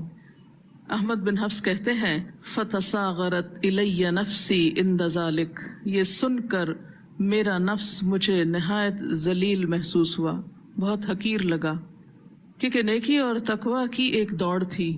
آج کے دور میں تو دوڑ اور چیزوں کی طرف ہے۔ اس سے کیا پتہ چلتا ہے کہ اولاد کو اگر انسان حلال اور پاکیزہ کمائی کھلاتا ہے تو وہ بھی اس کے لیے صدقہ جاریہ بنتی ہے۔ امام بخاری کے لیے یہ بات ایک بہت عزت و اکرام کی تھی کہ ان کے والد بھی محدث تھے۔ یہ فخر بہت کم لوگوں کو حاصل ہوا ہے کہ اگر باپ محدث ہے تو بیٹا بھی محدث ہو۔ اس کی وجہ کیا ہے کہ عام طور پر بچے اپنی نئی راہ اختیار کرنا چاہتے ہیں اور عموماً گھر کی مرغی دال برابر ہوا کرتی ہے۔ جو علم گھر میں ہوتا ہے یا جو کچھ ماں باپ کر رہے ہوتے ہیں بسا اوقات وہ بچوں کی نظر میں کوئی بہت قابل قدر چیز نہیں ہوتی، لیکن کچھ خوش قسمت لوگ ایسے بھی ہوتے ہیں کہ جو خود ایک اچھے رستے پر ہوں تو ان کی اولاد بھی ان کے بعد اسی رستے کو اختیار کرے بلکہ اس میں مزید ترقی کرے۔ امام بخاری کی والدہ بھی بہت نیک خاتون تھی۔ اللہ تعالیٰ سے دعائیں کرنا، رونا، عاجزی کرنا ان کی زندگی کا ایک حصہ تھا۔ روایات میں آتا ہے کہ بچپن میں امام بخاری کی آنکھیں خراب ہو گئیں، نگاہ جاتی رہی، بہت طبیبوں سے علاج کروایا لیکن سب عاجز آ گئے۔ ان کی والدہ نے حضرت ابراہیم علیہ السلام جو پیغمبر تھے ان کو خواب میں دیکھا۔ وہ فرما رہے ہیں کہ تمہارے دعا کرنے اور رونے کی وجہ سے اللہ نے تمہارے بیٹے کی آنکھیں درست کر دی۔ تمہارے دعا کرنے اور رونے کی وجہ سے اللہ نے تمہارے بیٹے کو صحت دی۔ وہ کہتی ہیں کہ جس رات میں نے خواب دیکھا اسی دن صبح جب میں اٹھی تو میں نے اپنے بیٹے کی آنکھوں میں روشنی واپس پائی۔ اس کی بہت تفصیلات نہیں ملتی کہ کیا وجہ تھی، کیوں گئی اور پھر کیا ہوا۔ بہرحال جب ان کی نگاہ پلٹی تو وہ اتنی تیز تھی کہ تاریخ میں یہ بات درج ہے کہ انہوں نے چاندنی راتوں میں بیٹھ کر تاریخ کبیر کا مسودہ لکھا، کیونکہ اس وقت راتوں کو لائٹس تو نہیں ہوتی تھی، بجلی نہیں ہوتی تھی، تو چاند کی روشنی میں بیٹھ کر بھی لکھ پڑھ لیتے تھے۔ بخارا کے علاقے کے بارے میں آپ جانتے ہوں گے کہ یہ خراسان میں واقع ہے اور اس کے آس پاس کے علاقوں میں سمرقند، بیکند، خوارزم کے مشہور شہر ہیں۔ یہ نام تاریخ میں آپ پڑھتے رہتے ہیں۔ ایک مشہور شخصیت ہے نا خوارزمی کی، سنا ہوگا نام، تو وہ بھی خراسان کے علاقے میں تھے۔ سمرقند کا نام بھی سنا ہوگا۔ بخارا کب فتح ہوا؟ اتنی بلند ہستی جو پیدا ہوئی بخارا میں، تو ظاہر ہے کہ اس میں ان لوگوں کا ہاتھ بھی ہے جنہوں نے بخارا فتح کیا اور بخارا کے لوگوں کو اسلام کی دعوت دی۔ مورخین اس بارے میں مختلف اقوال لکھتے ہیں۔ موجم البلدان ایک کتاب ہے جو مختلف شہروں کے ناموں اور ان کی تفصیلات پر مشتمل ڈکشنری ہے۔ یعنی مسلمانوں نے جب دنیا کے بڑے بڑے علاقے فتح کیے تو پھر یہ کنفیوژن پیدا ہونے لگی کہ کون سا علاقہ اور کہاں، تو اپنی آئندہ نسلوں کو ان علاقوں سے متعارف کرانے کے لیے کتابیں لکھی گئیں، ڈکشنریز تیار ہوئیں، اور وہ ڈکشنریز کیا تھی؟ جو شہروں کے ناموں کی تفصیلات پر مشتمل تھی۔ مثلاً آپ اگر ایک ڈائریکٹری بنائیں کہ پاکستان کے سارے شہر اور پھر ان کی مسافت، کتنے لمبے کتنے چوڑے، کہاں واقع، آس پاس کون سے علاقے ہیں، اور پلس اس شہر کے بڑے بڑے عالم کون ہیں، وہاں سے منسوب کون کون لوگ ہیں، کن لوگوں نے علم کے کسی بھی شعبے میں بڑا کمال پیدا کیا۔ آج کل کوئی ایسی کتاب پائی جاتی ہے آپ کے ہاں؟ ہمیں تو اپنے بہت سے شہروں علاقوں کے نام بھی پتہ نہیں، اور اپنے شہر میں رہتے ہوئے اس شہر کے علاقوں کے نام بھی پتہ نہیں۔ ہم تو اتنے بے خبر لوگ ہیں، ضرورت ہی محسوس نہیں کرتے، بے نیاز لوگ ہیں۔ اس علم کی ضرورت ہی کیا ہے آخر؟ آپ میں سے کوئی بتائے گا کہ اس دور کے لوگوں کو یہ ضرورت ایک تو اس وجہ سے پڑی کہ ایک تعارف ہو، اور دوسرے بنیادی وجہ کیا تھی، وہ اسپرٹ کیا تھی جس نے انہیں ایسی کتابیں لکھنے پہ مجبور کیا؟ وہ کئی 100 سال پہلے بھی یہ پلاننگ کرتے تھے کہ کتنے علاقے مسلمان ہو چکے، ابھی اور کہاں تک اللہ کا پیغام پہنچانا ہے، کہاں کتنی خیر ہے، کس شہر میں کون عالم ہے، کس سے ملنے جانا ہے، کہاں جا کے سیکھنا ہے۔ آج جب یہ شوق ہی نہیں رہے، امت مسلمہ اپنے وجود کا مقصد ہی بھول گئی کہ ہم پیدا کس لیے ہوئے ہیں، تو وہ کیوں کر پلاننگ کریں گے کہ پاکستان کے شہر کتنے ہیں، قصبے کتنے ہیں، دیہات کتنے ہیں، کون سی زبانیں وہاں بولی جاتی ہیں، وہاں اسلام کی تبلیغ کے مواقع کیا ہیں، وہاں کے لوگوں کی تعلیمی، دینی، اخلاقی حالت کیا ہے، ہم کہاں کہاں جا سکتے ہیں، کیا کیا کر سکتے ہیں، کس کی کہاں کتنی خدمت کر سکتے ہیں، سوچتے نہیں۔ لیکن اگر آپ حقیقی معنوں میں مسلمانوں کی گزشتہ تاریخ پڑھیں تو آپ حیران ہو جائیں کہ 1000 سال پہلے یہ مسلمان کس قدر ترقی یافتہ تھے اور کتنے ویل آرگنائزڈ تھے۔ بہرحال بخارا کب فتح ہوا اس کے بارے میں بہت سی روایات ہیں۔ ان میں سے ایک روایت جس کو وزن دیا جاتا ہے وہ یہ کہ حضرت عثمان کے بیٹے سعید نے امیر معاویہ کے دور میں 55 ہجری میں اس کو فتح کیا. سعید حضرت عثمان کے بیٹوں میں سے تھے، اور یہ جو تھے وہاں خراسان کے حاکم تھے امیر معاویہ کی طرف سے. بہرحال بخارا کے بارے میں کئی روایات بھی آتی ہیں کہ بہت بابرکت شہر ہے، بہت فضیلت والا، لیکن ان میں سے کوئی بھی روایت صحت کے درجے پر نہیں پہنچتی، اس لیے اس کو بیان کرنے کی ضرورت نہیں. امام بخاری کی ولادت 13 شوال 194 ہجری میں جمعہ کی نماز کے بعد بخارا میں ہوئی. یہ تاریخ کیسے پتہ چلی؟ امام بخاری خود لکھتے ہیں کہ اپنا سن ولادت میں نے اپنے والد کے ہاتھ کا لکھا ہوا پایا. میں نے اپنے والد کے ہاتھ کا لکھا ہوا یہ سن پایا. امام بخاری کے علاوہ اور لوگ بھی کچھ بخارا سے نکلے تھے. اس میں ایک بڑی مشہور شخصیت ہے، ابن سینا کا نام سنا؟ ابو علی سینا جس کو بولتے ہیں، فلسفہ یونان اور طب اور منطق کا معلم ثانی جن کو کہا جاتا ہے، وہ بھی بخارا ہی سے تعلق رکھتے تھے. ابو علی سینا کا نام بہت آپ پڑھیں گے. امام بخاری کی تعلیم و تربیت کس طرح ہوئی، چند باتیں اس کے بارے میں. جیسا کہ آپ دیکھ رہے ہیں کہ ان کی تعلیم و تربیت میں ان کے والدین کا بہت ہاتھ تھا. ان کی نیکی، تقوی اور پرہیزگاری، ان کی دعائیں اور ان کا رزق حلال اور علم کی عام فضا جو گھر کے اندر ہی موجود تھی. لیکن اس کے ساتھ ساتھ انہوں نے ابتدا میں اپنے علاقے کے لوگوں سے بھی علم حاصل کیا، اور بعد میں جہاں جہاں تک جا سکتے تھے سفر اختیار کیے اور علم حاصل کیا. آپ کے والد کی وفات بچپن میں ہی ہو گئی، یعنی آپ چھوٹے تھے. اس کے بعد ساری پرورش اور تربیت والدہ نے کی. اس سے کیا پتہ چلتا ہے کہ بچوں کی تربیت میں اگرچہ باپ بھی ذمہ دار ہے، لیکن اگر باپ اپنی یہ ذمہ داری ادا نہ کرے تو ایک عورت یہ کہہ کے بچوں سے غافل نہیں ہو سکتی کہ باپ نے یہ فرض پورا نہیں کیا اور وہ نہیں کرتا تو ہمیں اس سے کیا نہیں. صرف امام بخاری ہی نہیں، بے شمار اور شخصیتیں ایسی ہیں کہ جن میں ہم دیکھتے ہیں کہ باپ کے بغیر ماؤں نے اپنے بچوں کی بہترین تربیت کی. بہت چھوٹی عمر میں تھے کہ آپ کو احادیث یاد کرنے کا شوق پیدا ہوا. اپنے بارے میں وہ خود لکھتے ہیں، الہمت حفظ الحدیث وانا فی المکتب. الہمت کا کیا مطلب ہے؟ میرے دل میں خیال آتا تھا، الہام ہوتا تھا. الہام کیا ہوتا ہے؟ یعنی ایک خاموش خیال جو دل میں بار بار، جسے آپ کہتے ہیں نا آئیڈیا، اور ایک دم بیٹھے بیٹھے آپ کو کوئی چیز کلک کرتی کہ مجھے یہ کرنا چاہیے، اور پھر آپ کے اندر ایک تڑپ پیدا ہو جاتی، مجھے یہ کرنا چاہیے، مجھے یہ کرنا چاہیے. اس سے کیا پتہ چلتا ہے کہ یہ کہاں سے آ رہا ہے بار بار سوچ، جو ماحول میں نہیں، ادھر ادھر کچھ نہیں، وہ اللہ تعالیٰ آپ کے دل میں ڈالتے ہیں. اللہ نے جس سے جو کام لینا ہوتا ہے پھر اس کے لیے اس کے دل میں وہ خیال ڈال دیتا ہے.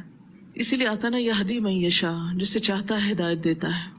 اب آپ دیکھیں کہ اگر آپ یہ سوچیں کہ پھر ہمارا تو کوئی قصور نہیں، ہمارے دل میں تو کبھی کوئی خیال آیا ہی نہیں، تو اللہ نے ان سے کام لینا تھا، لے لیا. کبھی آپ نے یہ سوچا کہ کیا وجہ تھی؟ اس دور میں تو بہت سے محدث پیدا ہوئے، ایک طرف امام بخاری، دوسرے امام مسلم، اور بے شمار علماء سے دنیا بھری ہوئی تھی، اور آج خالی نظر آتی ہے. کیوں؟ کیا اللہ تعالیٰ نے سارا الہام انہی کو کر دیا اور ہمارے لیے کچھ بھی نہیں چھوڑا؟ ہم تو مائل بکرم ہیں، کوئی سائل ہی نہیں. مائیں اس چیز کی دعائیں مانگنے والی ہی نہیں، باپ اس چیز کے لیے تڑپنے والے ہی نہیں، معاشرے کے اندر ایسا کوئی شوق ہی نہیں. تو یہ سب کچھ کہاں سے پیدا ہو؟ کسی بھی پودے کے، کسی بھی فصل کے تیار ہونے کے لیے ایک ماحول چاہیے. جب وہ ماحول نہیں تو سوچ بھی نہیں آتی، الہام بھی نہیں ہوتے.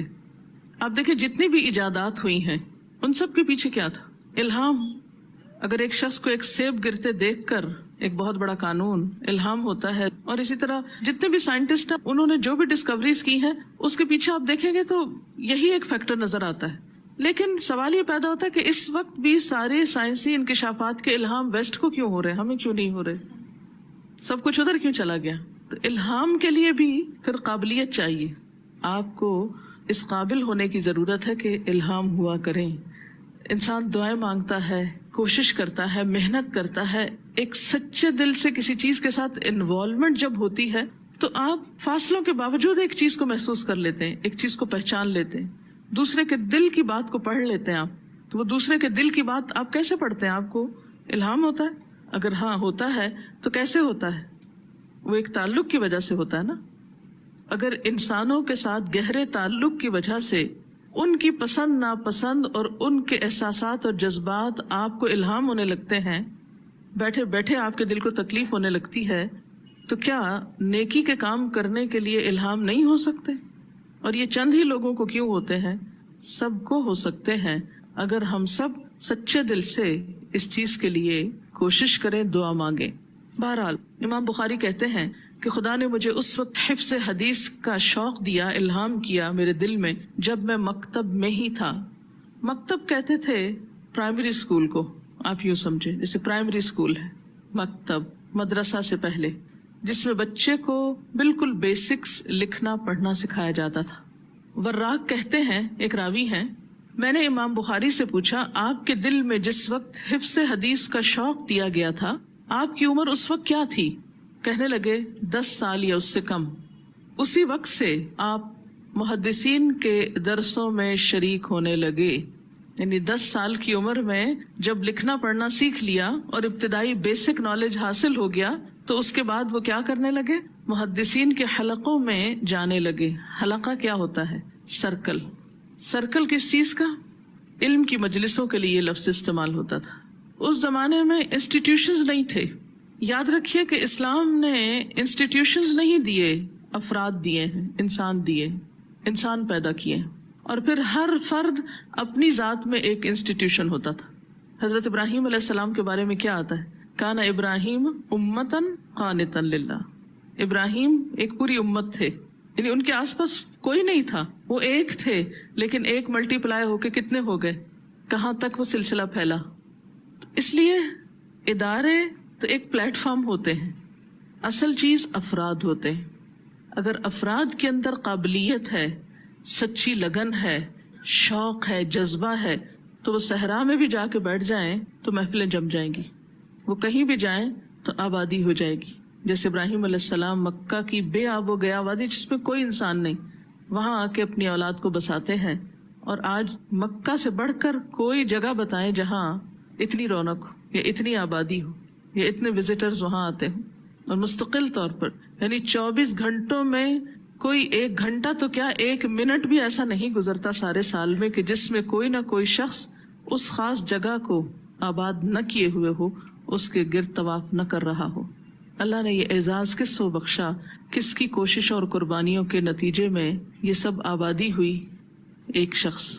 اس لیے آپ اپنے آپ کو کبھی تنہا نہ سمجھا کریں، ایک نہ سمجھا کریں، معمولی نہ سمجھا کریں.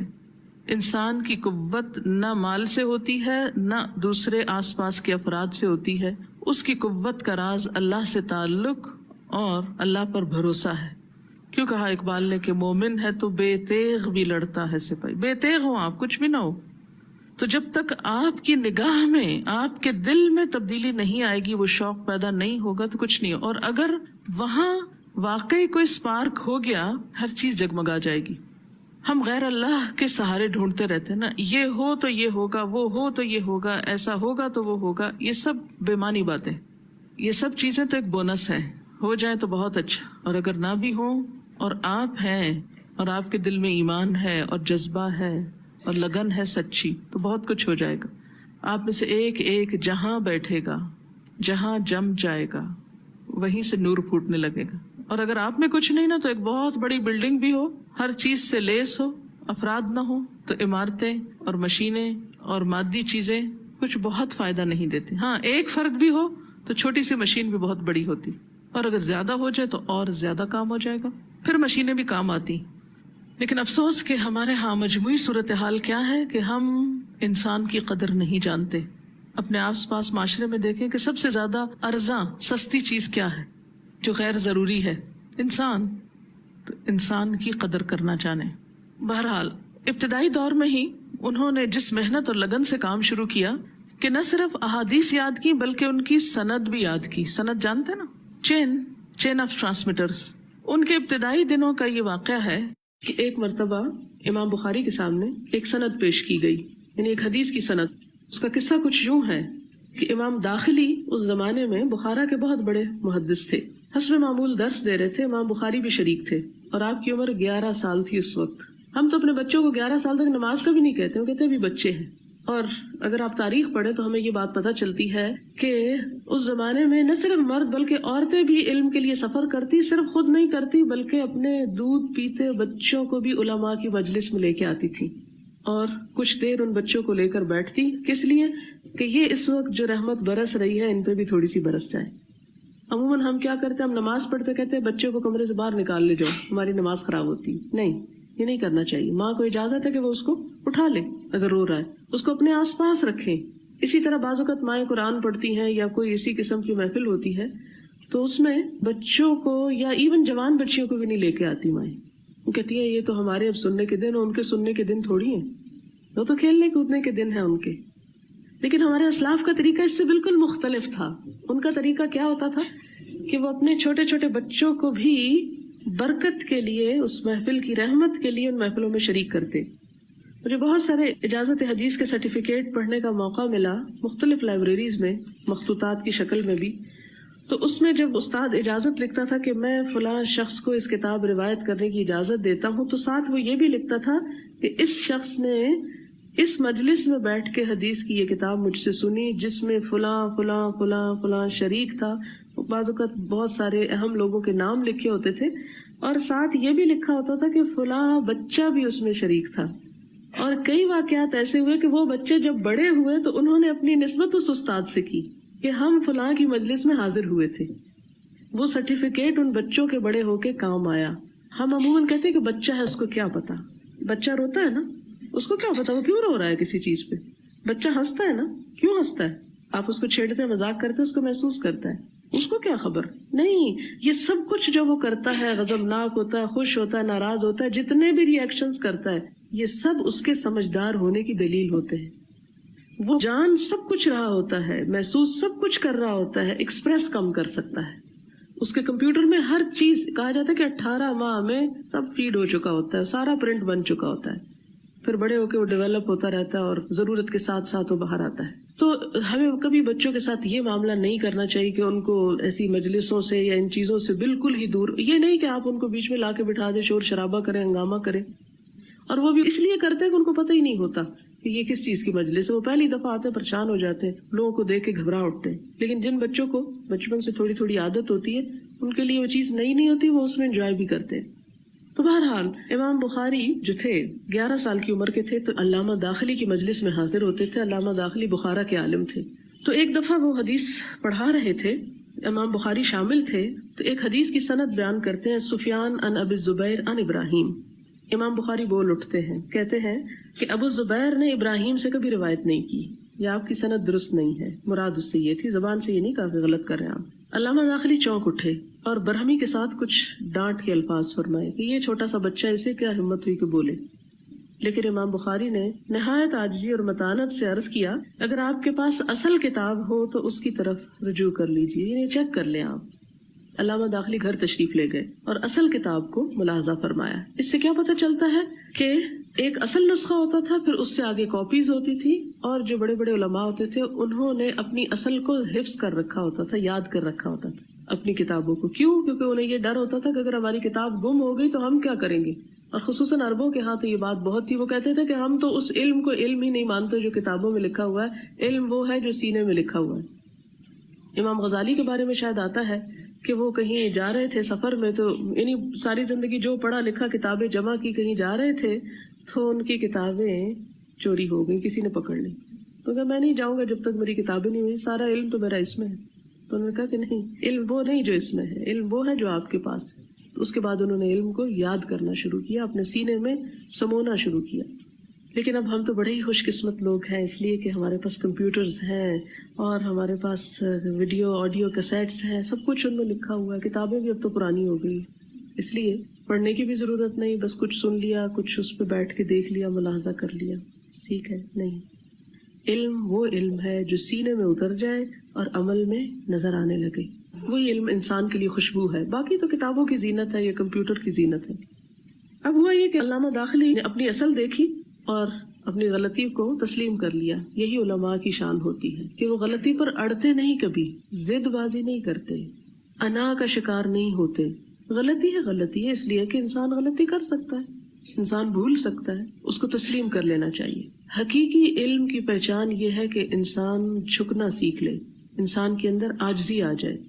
جیسے آپ دیکھیں نا کہ ایک پھلدار درخت ہوتا ہے تو اس کے اوپر جو پھل ہوتا ہے وہ اس کو جھکا دیتا ہے, جب تک پھل نہیں ہوتا وہ اکڑا رہتا ہے. جتنا جتنا پھل لگتا جاتا ہے اتنی ہی عاجزی پیدا ہوتی جاتی ہے. اس معیار پہ بھی ہم اپنے آپ کو پرکھیں تو ہم دیکھ سکتے ہیں ہر شخص اپنے اخلاق اور کردار اپنے انداز گفتگو سے پہچانا جاتا ہے، اس میں کتنا تکبر، کتنی اکڑ اور کتنا حقیقی علم ہے۔ بہرحال اب یہ ہوا کہ اس کے بعد امام بخاری سے ہی پوچھتے ہیں کہ کیف ہوا یا غلام، ہاں بچے کیا ہے صحیح سند؟ امام بخاری فوراً عرض کرتے ہیں الزبیر وہو ابن عدی ان ابراہیم۔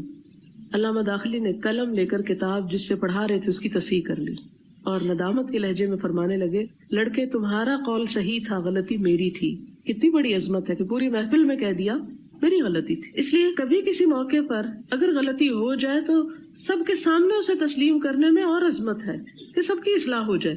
اگر کسی شخص کو خدا کا خوف ہے کہ مجھے جواب دہ ہونا ہے تو اس کو صرف اپنی ذات کی اصلاح نہیں، پھر سب کو جو اس نے غلط بتایا اس کی اصلاح کی بھی فکر ہوگی۔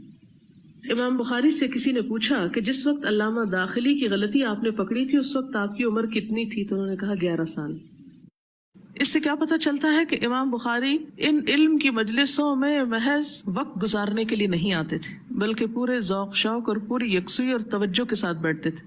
ہمارے ہاں عام طور پر اگر ہمیں کوئی کام کرنے کا موقع بھی ملے تو ہم اس سے پورا فائدہ نہیں اٹھاتے، ہم اپنے وقت کی قیمت نہیں جانتے، اسے استعمال نہیں کرتے پوری طرح، ہر چیز کو بے دلی سے، کیئرلیسلی اور بس وقت گزارنے کے طور پر کہ ٹائم پاس کر لیں۔ کبھی آپ نے سوچا کہ ہمیں نماز میں خشوع و خضوع کے لیے کیوں کہا جاتا ہے؟ قد افلح المؤمنون الذین هم فی صلاتہم خاشعون۔ خاشع کا کیا مطلب ہے؟ کہ جو نماز کے اندر پوری طرح انوالو ہو جائے۔ خشوع تبھی آتا ہے نا، ویسے تو نہیں آتا۔ کسی بھی کام کے اندر جب پوری توجہ اور یکسوئی ہوتی ہے آپ کی اور خشوع ہوتا ہے تو اس کام کا لطف ہی کچھ اور ہوتا ہے۔ ہمیشہ یاد رکھیں کہ وقت تو گزر جائے گا، لیکن جس درجے کا اور جس لیول کا کام کیا ہوگا وہ باقی رہ جائے گا۔ اسی لیے ہر شخص کے اعمال بظاہر اگر دیکھنے میں برابر بھی ہو تو نامہ اعمال کے تول میں وزن میں فرق پڑ جائے گا۔ یعنی بہت سے لوگ اگر ایک ہی طرح کا کام کریں تو جب تولے جائیں گے قیامت کے دن نامہ اعمال تو ہر ایک کا وزن فرق ہوگا۔ کیوں فرق ہوگا؟ کہ کس نے کس کام کو کتنی ڈیڈیکیشن اور سنجیدگی کے ساتھ کیا، کتنی جان ماری، خواہ وہ چھوٹا تھا کام یا بڑا تھا، اس کا نتیجہ بہت بڑا نکلا یا چھوٹا نکلا۔ لیس للانسان الا ما سعی، انسان کی کوشش دیکھی جاتی کہ اس کی کوشش کیسی ہے۔ تو ہمیں اپنے اندر اس کوالٹی کو بھی پیدا کرنے کی ضرورت ہے کہ ہم جس کام کو بھی کریں سنجیدگی کے ساتھ، توجہ کے ساتھ۔ بہرحال امام بخاری کے دل میں 10 سال کی عمر میں علم حدیث حاصل کرنے کا جو شوق پیدا ہوا وہ تمام عمر جاری رہا۔ اب انہوں نے اپنے لیے ایک فیلڈ منتخب کی اور اس پہ جم گئے اور اس میں گہرائی اختیار کی اور اس کو لے کر چلتے رہے۔ ہمارا حال کیا ہوتا ہے؟ ہم کبھی ایک کام شروع کرتے ہیں، وہ چھوڑا ایک اور شروع کر لیا، اس کو چھوڑا ایک اور شروع کر لیا، ساری زندگی ادھر ادھر ادھر ادھر، اور زندگی کے آخر میں کچھ بھی نہیں کیا۔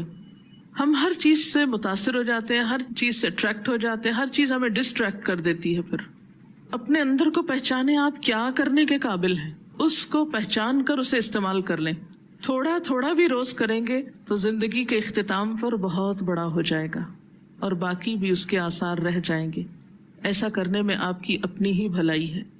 بہرحال امام بخاری نے نہ صرف یہ کہ احادیث یاد کی بلکہ اس کے علل کا بھی علم حاصل کیا۔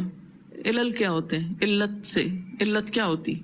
سبب غامض خفی، وہ سبب جو غامض ہوتا ہے، واضح نہیں ہوتا، خفی یعنی چھپا ہوا ہوتا ہے، جو عام لوگوں کو نہیں پتہ چلتا، جو ظاہر میں نظر ہی نہیں آتا کہیں خلل، لیکن وہ حدیث کی صحت پہ اثر انداز ہوتا ہے۔ یعنی ہڈن اور چھپے ہوئے ایسے اسباب جو احادیث کی صحت کے لیے نقصان دہ ہوتے ہیں۔ یہ علم ہر ایک کو حاصل نہیں ہوتا۔ بہت سے لوگ ایک چیز کو صرف ظاہر سے دیکھتے ہیں، اوپر سے دیکھتے ہیں، اور اس کی تہ میں کیا ہے، اندر کیا ہے، اس تک جانے کی زحمت گوارا نہیں کرتے۔ تو علل کا علم علم حدیث میں مشکل ترین علم ہے۔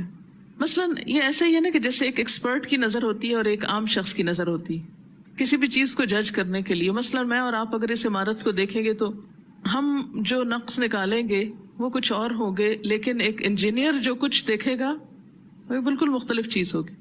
تو بالکل اسی طرح ایک عام شخص کی نظر اور ایک عالم کی نظر میں فرق ہوتا ہے۔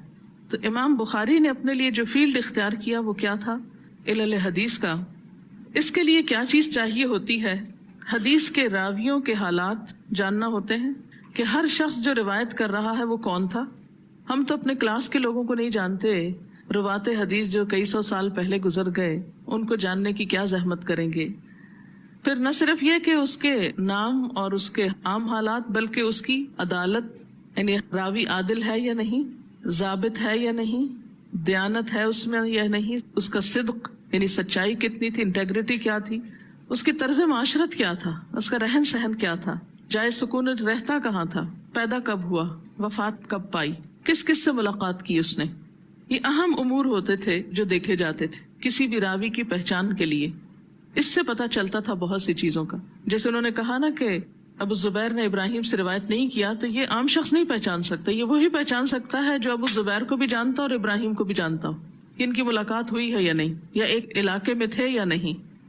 امام بخاری نے سب سے پہلے اپنے علاقے کے لوگوں سے علم حاصل کیا.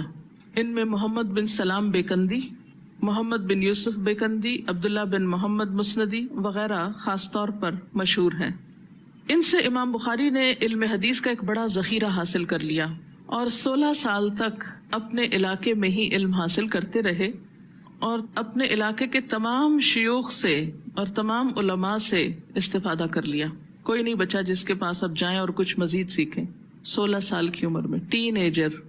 ہم نے 16 سال کی عمر تک کیا کیا؟ خود کے بارے میں سوچیں.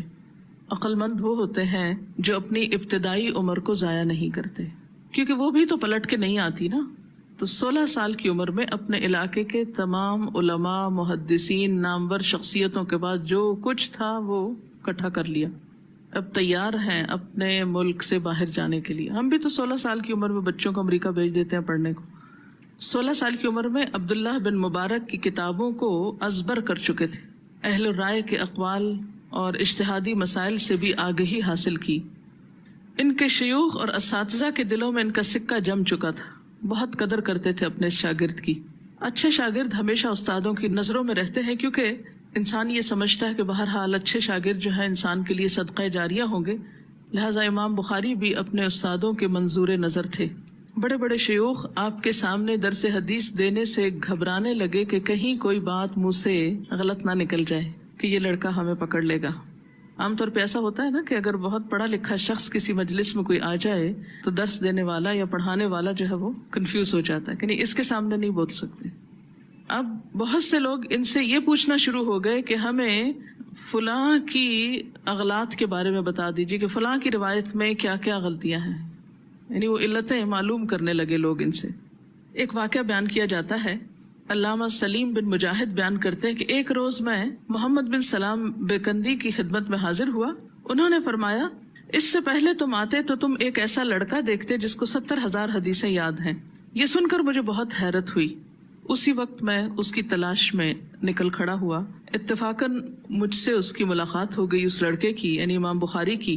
میں نے کہا لڑکے تمہارا دعویٰ ہے کہ مجھے 70,000 حدیثیں یاد ہیں؟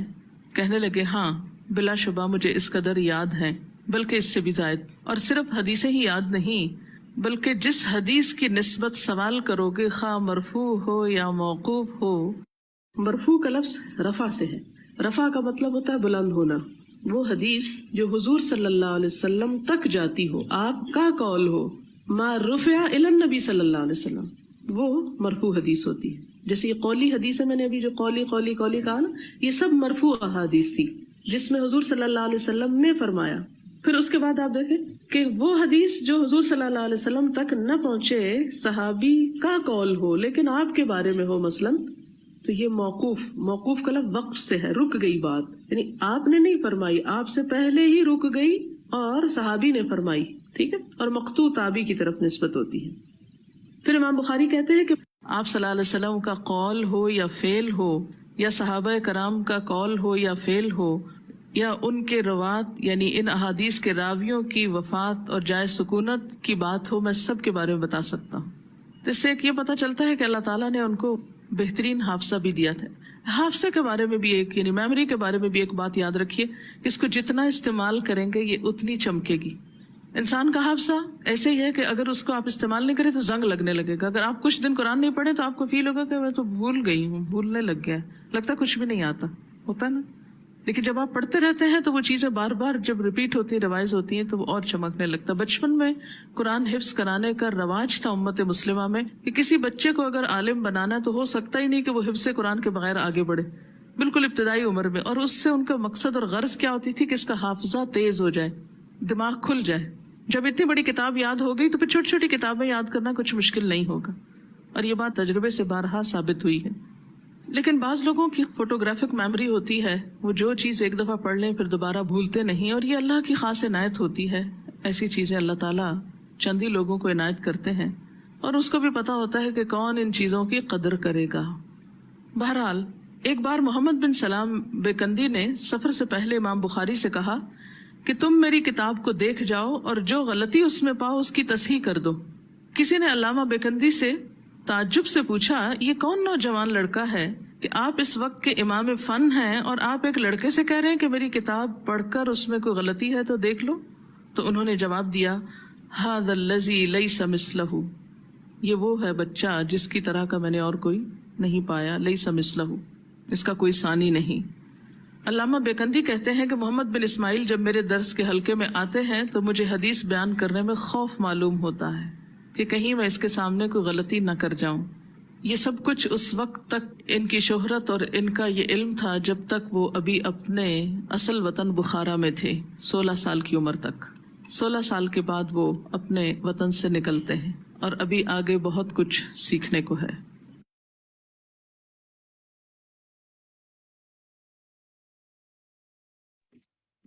الحمدللہ.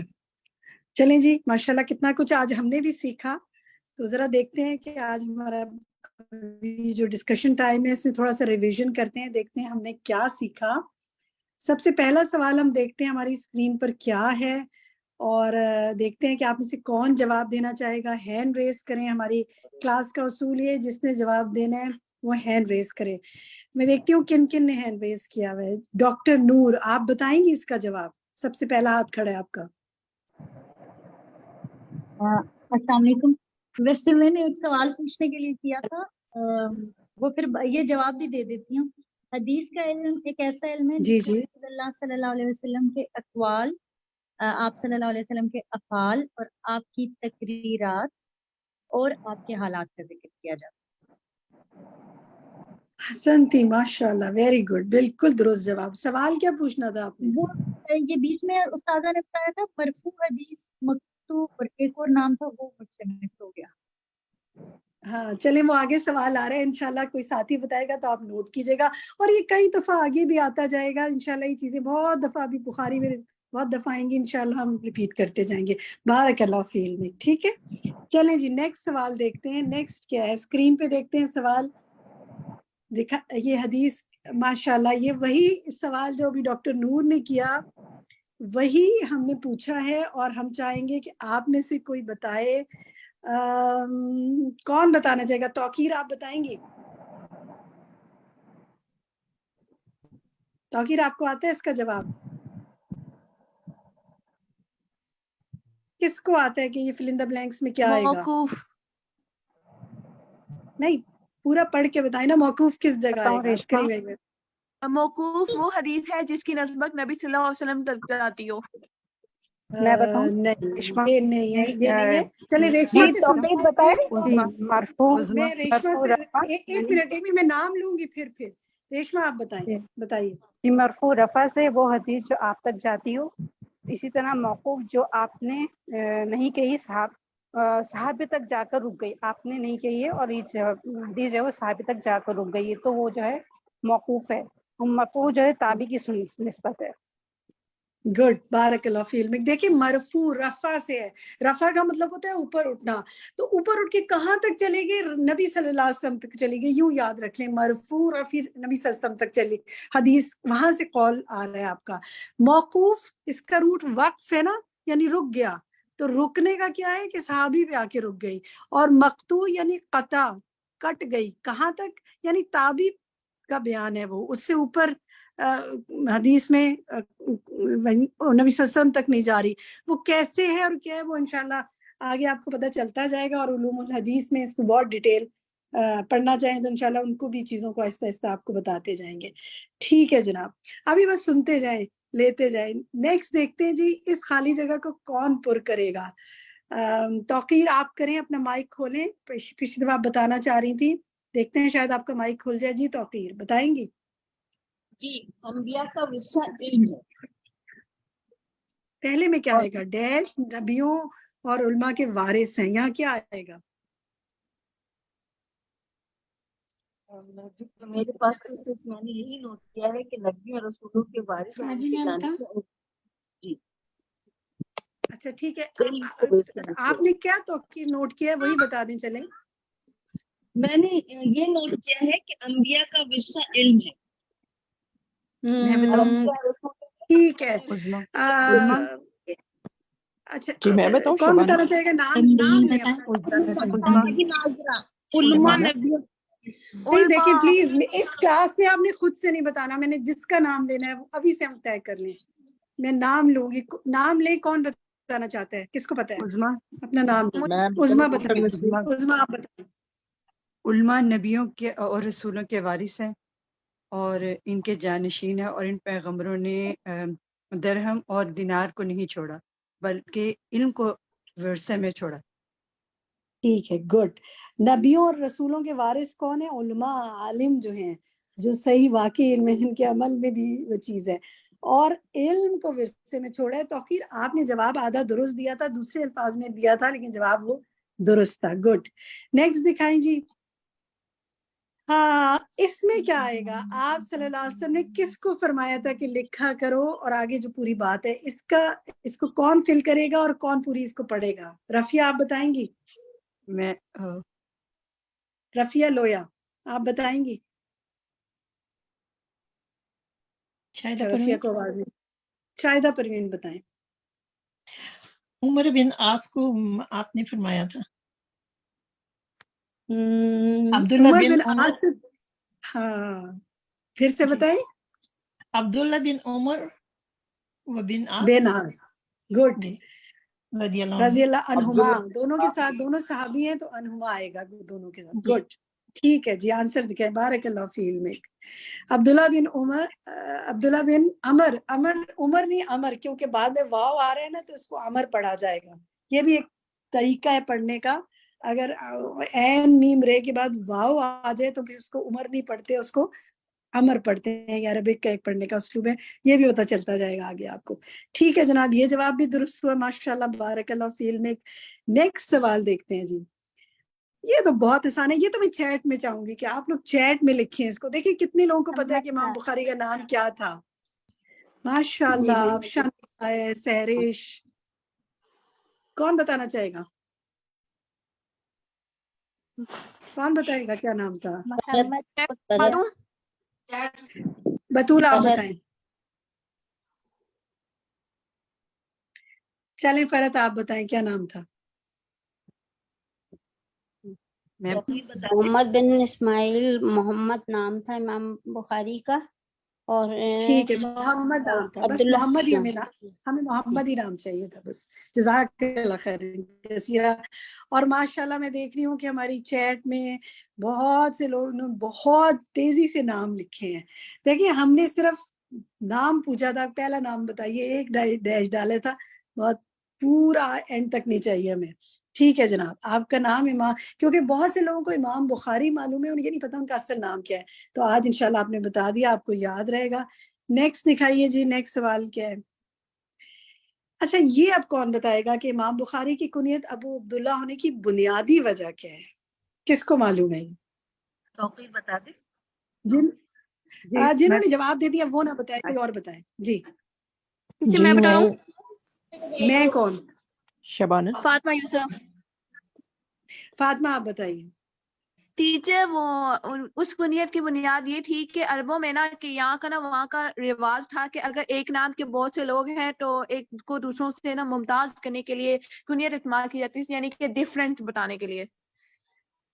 ٹھیک ہے، ڈسٹنگوش کرنے کے لیے. بالکل ٹھیک. فاطمہ آپ پہلی دفعہ جوائن کیا آپ نے اس کلاس کو؟ یس.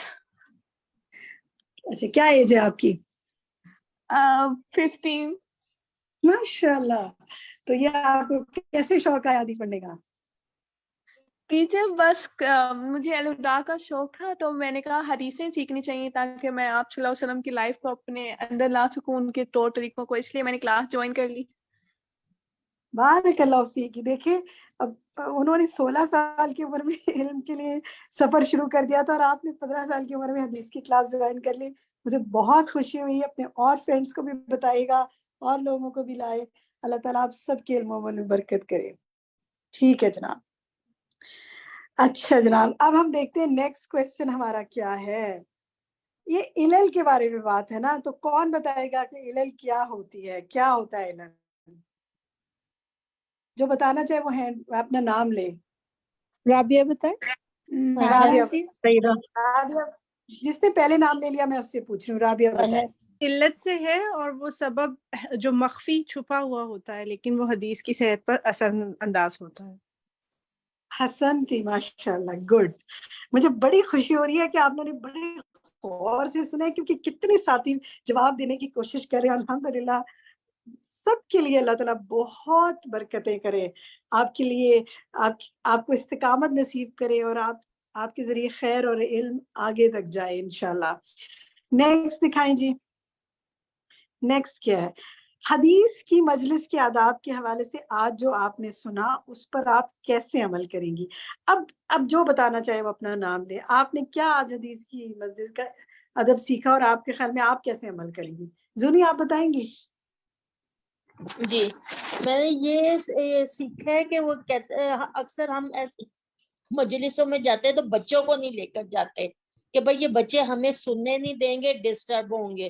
لیکن میں نے یہ اب سیکھا ہے کہ چاہے بچہ چھوٹا ہو یا بڑا ہو یا بچیاں ہو, ان کو ہر مجلس میں, ایسی مجلس میں ضرور لے کر جانا چاہیے تاکہ وہ حضور صلی اللہ علیہ وسلم کی باتیں سنیں اور اپنے عمل میں لائیں.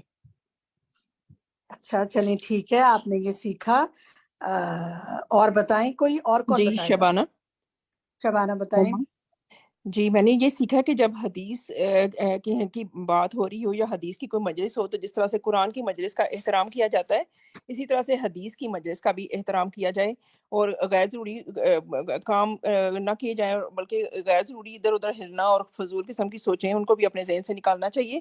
جیسا کہ ہمیں صحابہ کرام کے عمل سے پتہ چلتا ہے کہ جب حضور صلی اللہ علیہ وسلم کی مجلس ہوتی تھی تو وہ اتنے غور سے سر جھکا کے سنا کرتے تھے کہ پرندے بھی ان کے سروں پہ آ کے بیٹھ جاتے تھے. تو اس لیے مطلب توجہ سے سننا, جس طرح سے قرآن کو توجہ سے سنا جاتا ہے. احسن تھی, ماشاءاللہ, بالکل صحیح آپ نے فرمایا. دیکھیے جیسے زونی نے کہا کہ بچوں کو بھی لے کے جانا چاہیے, انہوں نے سیکھا, بہت اچھی بات ہے, ضرور لے کے جائیں, لیکن پھر بچوں کو بھی کنٹرول کر کے اگر آپ بٹھا سکتے ہیں اور وہ بھی خاموشی سے بیٹھیں کہ یہ نہ ہو کہ حدیث کی مجلس میں ڈسٹربنس ہو. دیکھیں اصل بات یہ ہے, مثلا آپ اگر زوم کی بھی کلاس لے رہے ہیں, یہ بھی تو حدیث کی مجلس ہے نا, یہ آن لائن مسجد ہے, آن لائن مجلس ہے, تو اس میں بھی یہ نہیں کریں کہ آپ زوم آن کر کے اور اس کا مائک بند کر کے اور ادھر ادھر کی باتیں کریں, اپنے گھر کی صفائیاں کرتے پھریں, اپنی کوکنگ کرتے پھریں اور اپنے یا چیٹنگ کر رہے ہیں, کسی سے بات کر رہے ہیں, کیونکہ آپ حدیث کی مجلس میں اس وقت کٹ جائیں, سب سے الگ کمرہ کر لیں, الگ ہو کر بیٹھ جائیں. یہ آپ کا وقت ہے, ورنہ پھر علم حاصل نہیں ہوتا. کیونکہ اگر ہم, یہ نہیں ہے کہ بیک گراؤنڈ میں ہم نے کلاس کی کوئی بات لگا دی اور خود اپنا ادھر ادھر پھرتے رہے اور کام کرتے رہے, اس سے پھر علم حاصل نہیں ہوتا. تو اللہ تعالیٰ آپ کو ان کو محفوظ کرنے کا طریقہ انشاءاللہ سکھائے اور استقامت دے. نیکسٹ سکھائیے جی. ڈسکشن تقریباً ہمارا مکمل ہوا. اب ہم دیکھتے ہیں ہوم ورکس کیا ہیں. ربی زدنی علما, اس دعا کو آپ نے اپنی روزمرہ کی دعاؤں میں شامل رکھنا ہے. اس کے آگے دکھائیے, نیکسٹ سلائیڈ دکھائیں. دوسری جو ہوم ورک ہے, یہ جو ہم نے یہ فل ان دا بلینک میں بھی آپ سے پوچھا تھا, ان کے حوالے سے اس حدیث کو آپ نے شیئر کرنا ہے اور لوگوں کے ساتھ انشاءاللہ. نیکسٹ دکھائیے. آج جو کچھ آپ نے سیکھا, دس از اے کمپلسری ہوم ورک, کیونکہ آپ نے شروع میں ضرور نیت کی ہوگی کہ جو سیکھنا ہے وہ سکھانا ہے. تو آپ نے جو کچھ سیکھا اس میں سے 3 باتیں کسی سے شیئر کریں, اور اگلی کلاس میں ہم آپ سے ابتدا میں پوچھیں گے انشاءاللہ. ضرور ہمیں بتائیے گا جو بھی بتانا چاہے, کس کو بتایا اور کیا بتایا. بہت سی نئی چیزیں آپ نے سیکھی نا, تو بتائیے اور دوسروں کو بھی شوق دلائیے, اور نیکسٹ کلاس میں ان کو لے کر آئیے اپنے ساتھ انشاءاللہ. جی, ایک ریفلیکشن میں لے لیتی ہوں کیونکہ وقت ہمارا مکمل ہو گیا. اب ہمیں اپنے کوئز پول کی طرف جانا ہے اور انشاءاللہ ہمیں کچھ اناؤنسمنٹس بھی کرنی ہے. تو ہمیں ایک ریفلیکشن میں لینا چاہوں گی کسی ایسے ساتھی سے جو کوئی بہت ایکسپیرینس آج کی کلاس کا شیئر کرنا چاہے؟ عائشہ کچھ کہنا چاہتی ہیں آپ؟ جی السلام علیکم ورحمۃ اللہ۔ باجی یہ حدیث کی مجلس کے ادب کے حوالے سے میں یہ گزارش کرنا چاہ رہی تھی کہ سب سے زیادہ جو رونا آ رہا ہوتا ہے وہ یہ دیکھ کے آ رہا ہوتا ہے کہ نبی صلی اللہ علیہ وسلم کی مجلس میں بھی جو ہے وہ مسجد میں جب آتے ہیں ہم تو ریاض الجنہ میں جب جانے لگتے ہیں تو اس وقت اس انتظار میں جو ہے وہ اس وقت بھی بہت باتیں کر رہے ہوتی ہیں، خاص طور پہ ہم پاکستانی بھی۔ اور دوسری بات یہ کہ وہ جب وہ دروازہ کھول دیتے ہیں تو اس وقت جو چیخ و پکار ہوتی ہے اور شور ہوتا ہے تو اس سے ایسے لگتا ہے کہ غم سے دل پھٹ جائے گا، اور اتنا رونا آ رہا ہوتا ہے کہ جا بھی نبی صلی اللہ علیہ وسلم کی مسجد آپ میں درست رہے ہیں۔ مسجد کا احترام وہ جی ایک الگ ٹاپک ہے، انشاءاللہ وہ بخاری میں حدیث بھی آ جائے گی تو ہم وہاں پڑھیں گے کہ نبی کی مسجد کا جو احترام ہے اس کا کیا طریقہ ہے، ہمیں وہ سیکھنا چاہیے۔ اور وہ بات صرف وہی ہے کہ کیونکہ علم کی کمی ہے تو ہم جس کو محبت رسول سمجھتے ہیں اصل میں وہ محبت رسول نہیں، محبت رسول کا تقاضا ہے کہ نبی کی مسجد کا بھی احترام کیا جائے، نبی کی مجلس کا بھی احترام کیا جائے۔ انشاءاللہ نیکسٹ ٹائم میں اور نئے ساتھیوں سے بھی کمنٹ لوں گی۔ اب ہمارا نیکسٹ جو سیگمنٹ ہے اس کا ٹائم ہے، ہم شفق کو ہینڈ اوور کرتے ہیں کہ جو آپ کو انشاءاللہ مزید آگے کروائیں گی۔ سبحانک اللہم و بحمدک، اشہد ان لا الہ الا انت، استغفرک و اتوب الیک۔ السلام علیکم ورحمۃ اللہ وبرکاتہ۔ وعلیکم السلام ورحمۃ اللہ وبرکاتہ۔ سب سے پہلے آپ کو کچھ جو ہمارے نئے کورسز ہیں ان کے حوالے سے بتا دیتے ہیں۔ یہ ہمارا نیا فلائر ہے اور یہ جو نیا کورس ہے انشاءاللہ یہ 12 اکتوبر کو سٹارٹ ہونے جا رہا ہے۔ القرآن تدبر و عمل میں جو جز 30 ہے اس میں ہم انشاءاللہ سورۃ اللیل سے سورۃ الناس تک جو ہے سورتوں کو ان ڈیپتھ اسٹڈی کریں گے۔ اور اس حوالے سے یہ ہے کہ ہم آپ کو بتاتے ہوئے آ رہے ہیں کہ ایڈمیشنز جو ہیں وہ ہمارے جاری ہیں، اور لنک آپ اپنے سامنے اسکرینز پر دیکھ سکتے ہیں۔ اور اس کے علاوہ اگر آپ www.e-alhuda.com پر جائیں تو وہاں بہت ساری کیٹیگریز ہیں القرآن کی، تربیہ کی، عقیدہ کی، تو وہاں پر یہ کہ آپ یہ آنے والے جتنے کورسز ہیں ان کو فردر بھی آپ دیکھ سکتے ہیں اور انشاءاللہ انرول کر سکتے ہیں۔ سیکنڈ جو ہمارا کورس ہے فقہ القلوب کا، وہ ایوری ٹیوزڈے جو ہے اس کی کلاس ہوتی ہے 4 to 5، اور الحمدللہ آپ میں سے بہت سارے ساتھی جو ہیں وہ اس کورس میں انرولڈ ہیں۔ اور اس ویک بھی اس کی کلاس جو ہے وہ it's going to be an open session, تو میں آپ کو دعوت دینا چاہوں گی کہ آپ ضرور اس کو جوائن کریں اور دیکھیں کہ ہم اس کلاس میں کیا سیکھ رہے ہیں، کیا پڑھ رہے ہیں اور کیا اسپیشل ہے انشاءاللہ۔ ٹھیک ہے، تو اب ہم ایسا کرتے ہیں اپنے پولس کی طرف بڑھتے ہیں۔ آج کلاس میں بہت سے نئے ساتھی موجود ہیں، تو ایسا کرتے ہیں کہ میں طریقہ دوبارہ سے بتا دیتی ہوں۔ پولس میں ایسا ہوتا ہے کہ آپ کے سامنے اسکرین پر کچھ جو کویسچنس ہیں آپشنس کے ساتھ آتے ہیں۔ آپ کی اسکرین جو ہے وہ جو آپ ٹچ آپشنس یوز کرتے ہیں انہی ٹچ آپشنس کے ہی ذریعے آپ سوالوں کو پڑھیں گے، سنیں گے، سمجھیں گے، ان کے آنسر سلیکٹ کریں گے، بڑھتے جائیں گے اور پھر اینڈ میں جو ہے وہ سبمٹ کریں گے۔ کسی بھی ایکس وائی زی ریزن کی وجہ سے اگر آپ کو پول اسکرین پر نظر نہ آ رہے ہوں تو آپ کی اسکرین پر نیچے جو ڈفرینٹ آپشنس ہیں اس میں سے آپ نے مور کے آپشن پر کلک کرنا ہے اور پھر آپ نے پولس کو سلیکٹ کرنا ہے۔ تو چلیے شروع کرتے ہیں، تیار ہو کے بیٹھ جائیے۔ بسم اللہ الرحمن الرحیم۔ جی تو پہلا سوال آپ سب کے سامنے اسکرینز پر موجود ہے۔ قل ان کنتم تحبون اللہ فاتبعونی یحببکم اللہ۔ آل عمران کی آیت 31 ہے۔ کہہ دیجئے اگر تم اللہ سے محبت کرتے ہو تو میری پیروی کرو، اللہ تم سے محبت کرے گا۔ یہاں میری سے مراد آپشنز ہیں، اللہ تعالیٰ ہیں یا نبی صلی اللہ علیہ وسلم ہیں یا پھر ابراہیم علیہ السلام ہیں۔ سوال نمبر 2 دیکھیے، اے لوگوں جو ایمان لائے ہو تم اپنی آوازوں کو نبی کی آواز سے اوپر اونچا مت کرو اور نہ تم ان سے بلند آواز سے بات کرو جیسے آپس میں ایک دوسرے سے بات کرتے ہو کہ کہیں ڈیش اور تم شعور نہ رکھتے ہو۔ یہ سورۃ الحجرات کی آیت 2 کا ترجمہ ہے، اور آپشنز ہیں آپ کے تمہارے اعمال ضائع نہ ہو جائیں یا پھر تمہارے مال ضائع نہ ہو جائیں۔ سوال نمبر 3 کو دیکھیے، حدیث کی روح سے بتائیے نبی صلی اللہ علیہ وسلم کی سنت سے محبت کرنے والے انسان کے لیے کیا اجر ہے، کیا ریوارڈ ہے؟ وہ جنت کا سردار بنے گا یا پھر وہ جنت میں نبی صلی اللہ علیہ وسلم کے ساتھ ہوگا؟ سوال نمبر 4 دیکھیے، رسول اللہ صلی اللہ علیہ وسلم نے فرمایا اللہ اس شخص ڈیش جس نے میری حدیث کو سنا، اسے یاد کیا، اس کی حفاظت کی اور پھر اسے آگے بیان کیا۔ جی تو یہ ایک اور فل ان دا بلینک ہے، آپ کے آپشنس ہیں اس شخص کو عزت کا تاج پہنائے، یا پھر اس کے چہرے کو تر و تازہ رکھے، یا پھر اس شخص کو جنت کے باغات کی سیر کروائے۔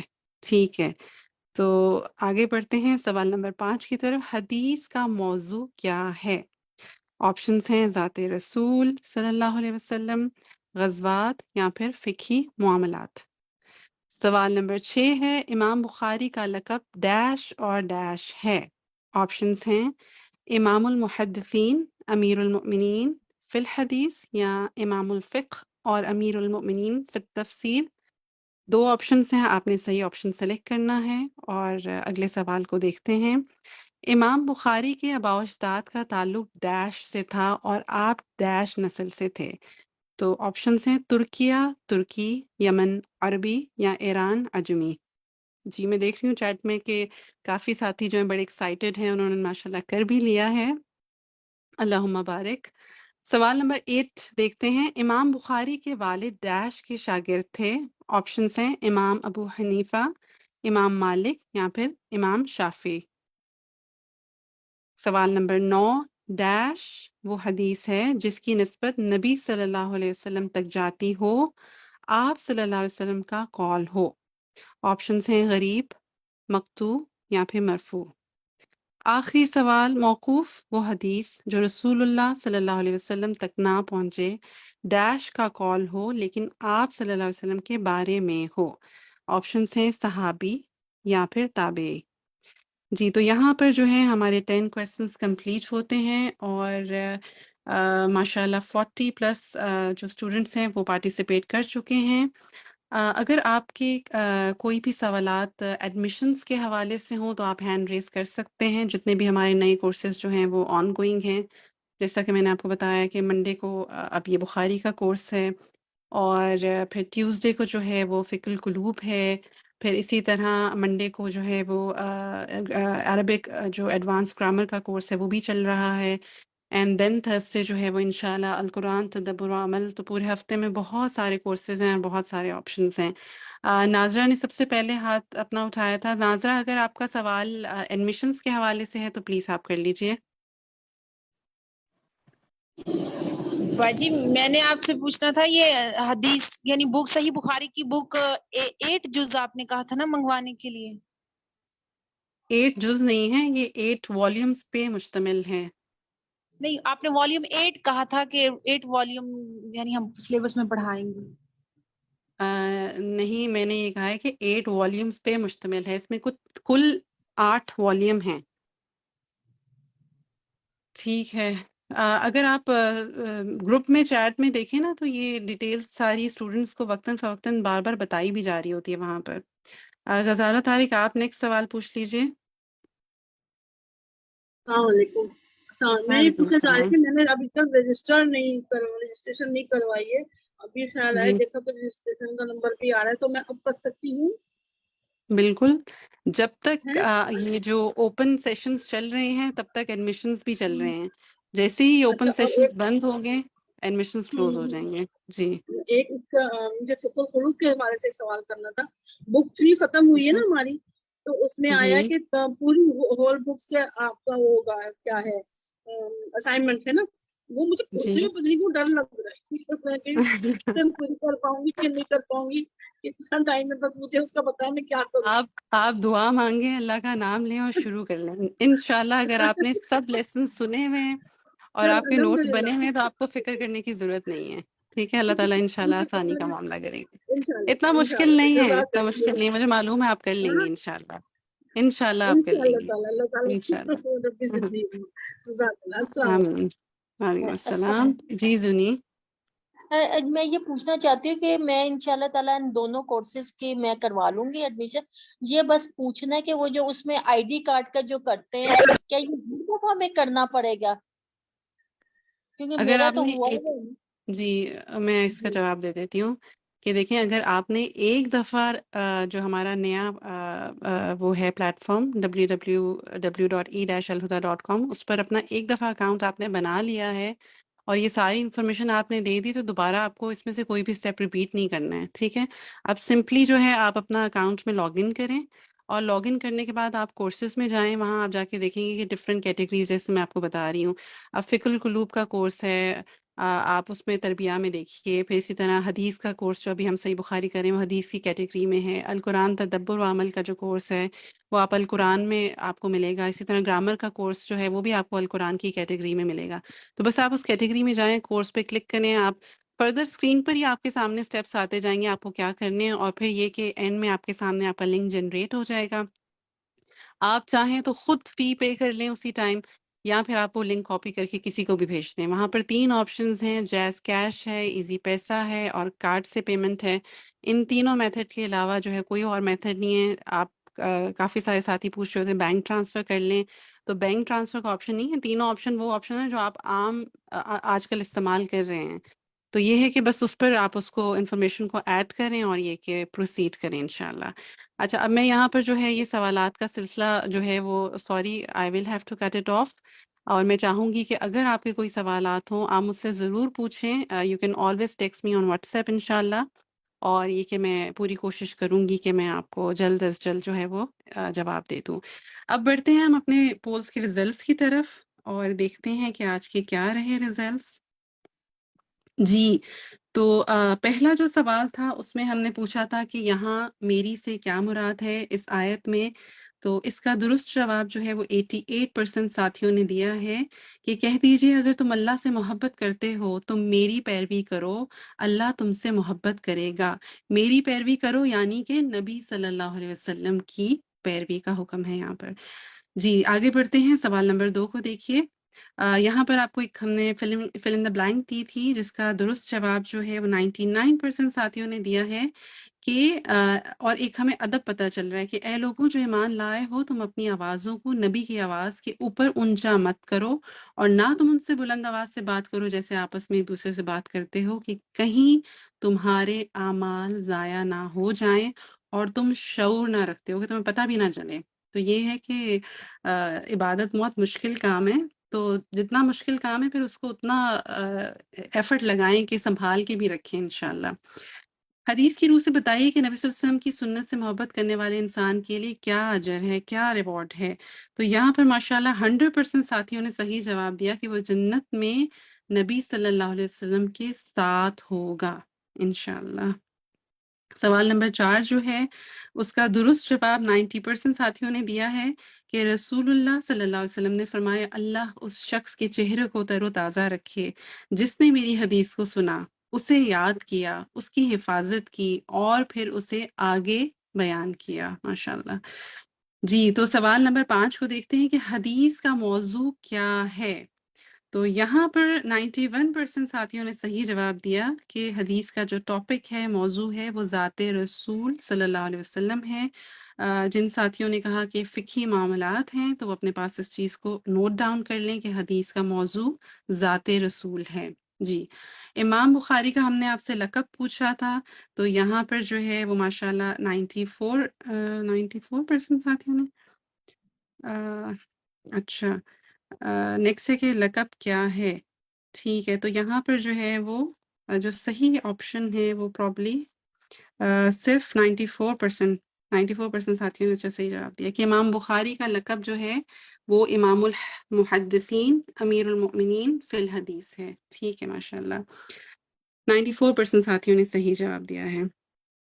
سوال نمبر 7 کو دیکھتے ہیں کہ امام بخاری کے آباء و اجداد کا تعلق ہم نے آپ سے پوچھا تھا کہ فل ان دا بلینک کیجئے، تو یہاں پر 69% ساتھیوں نے دیا۔ اس کا مطلب ہے کہ یہ آپ نے اتنا غور سے نہیں سنا تھا اور اس کو رجسٹر نہیں کیا۔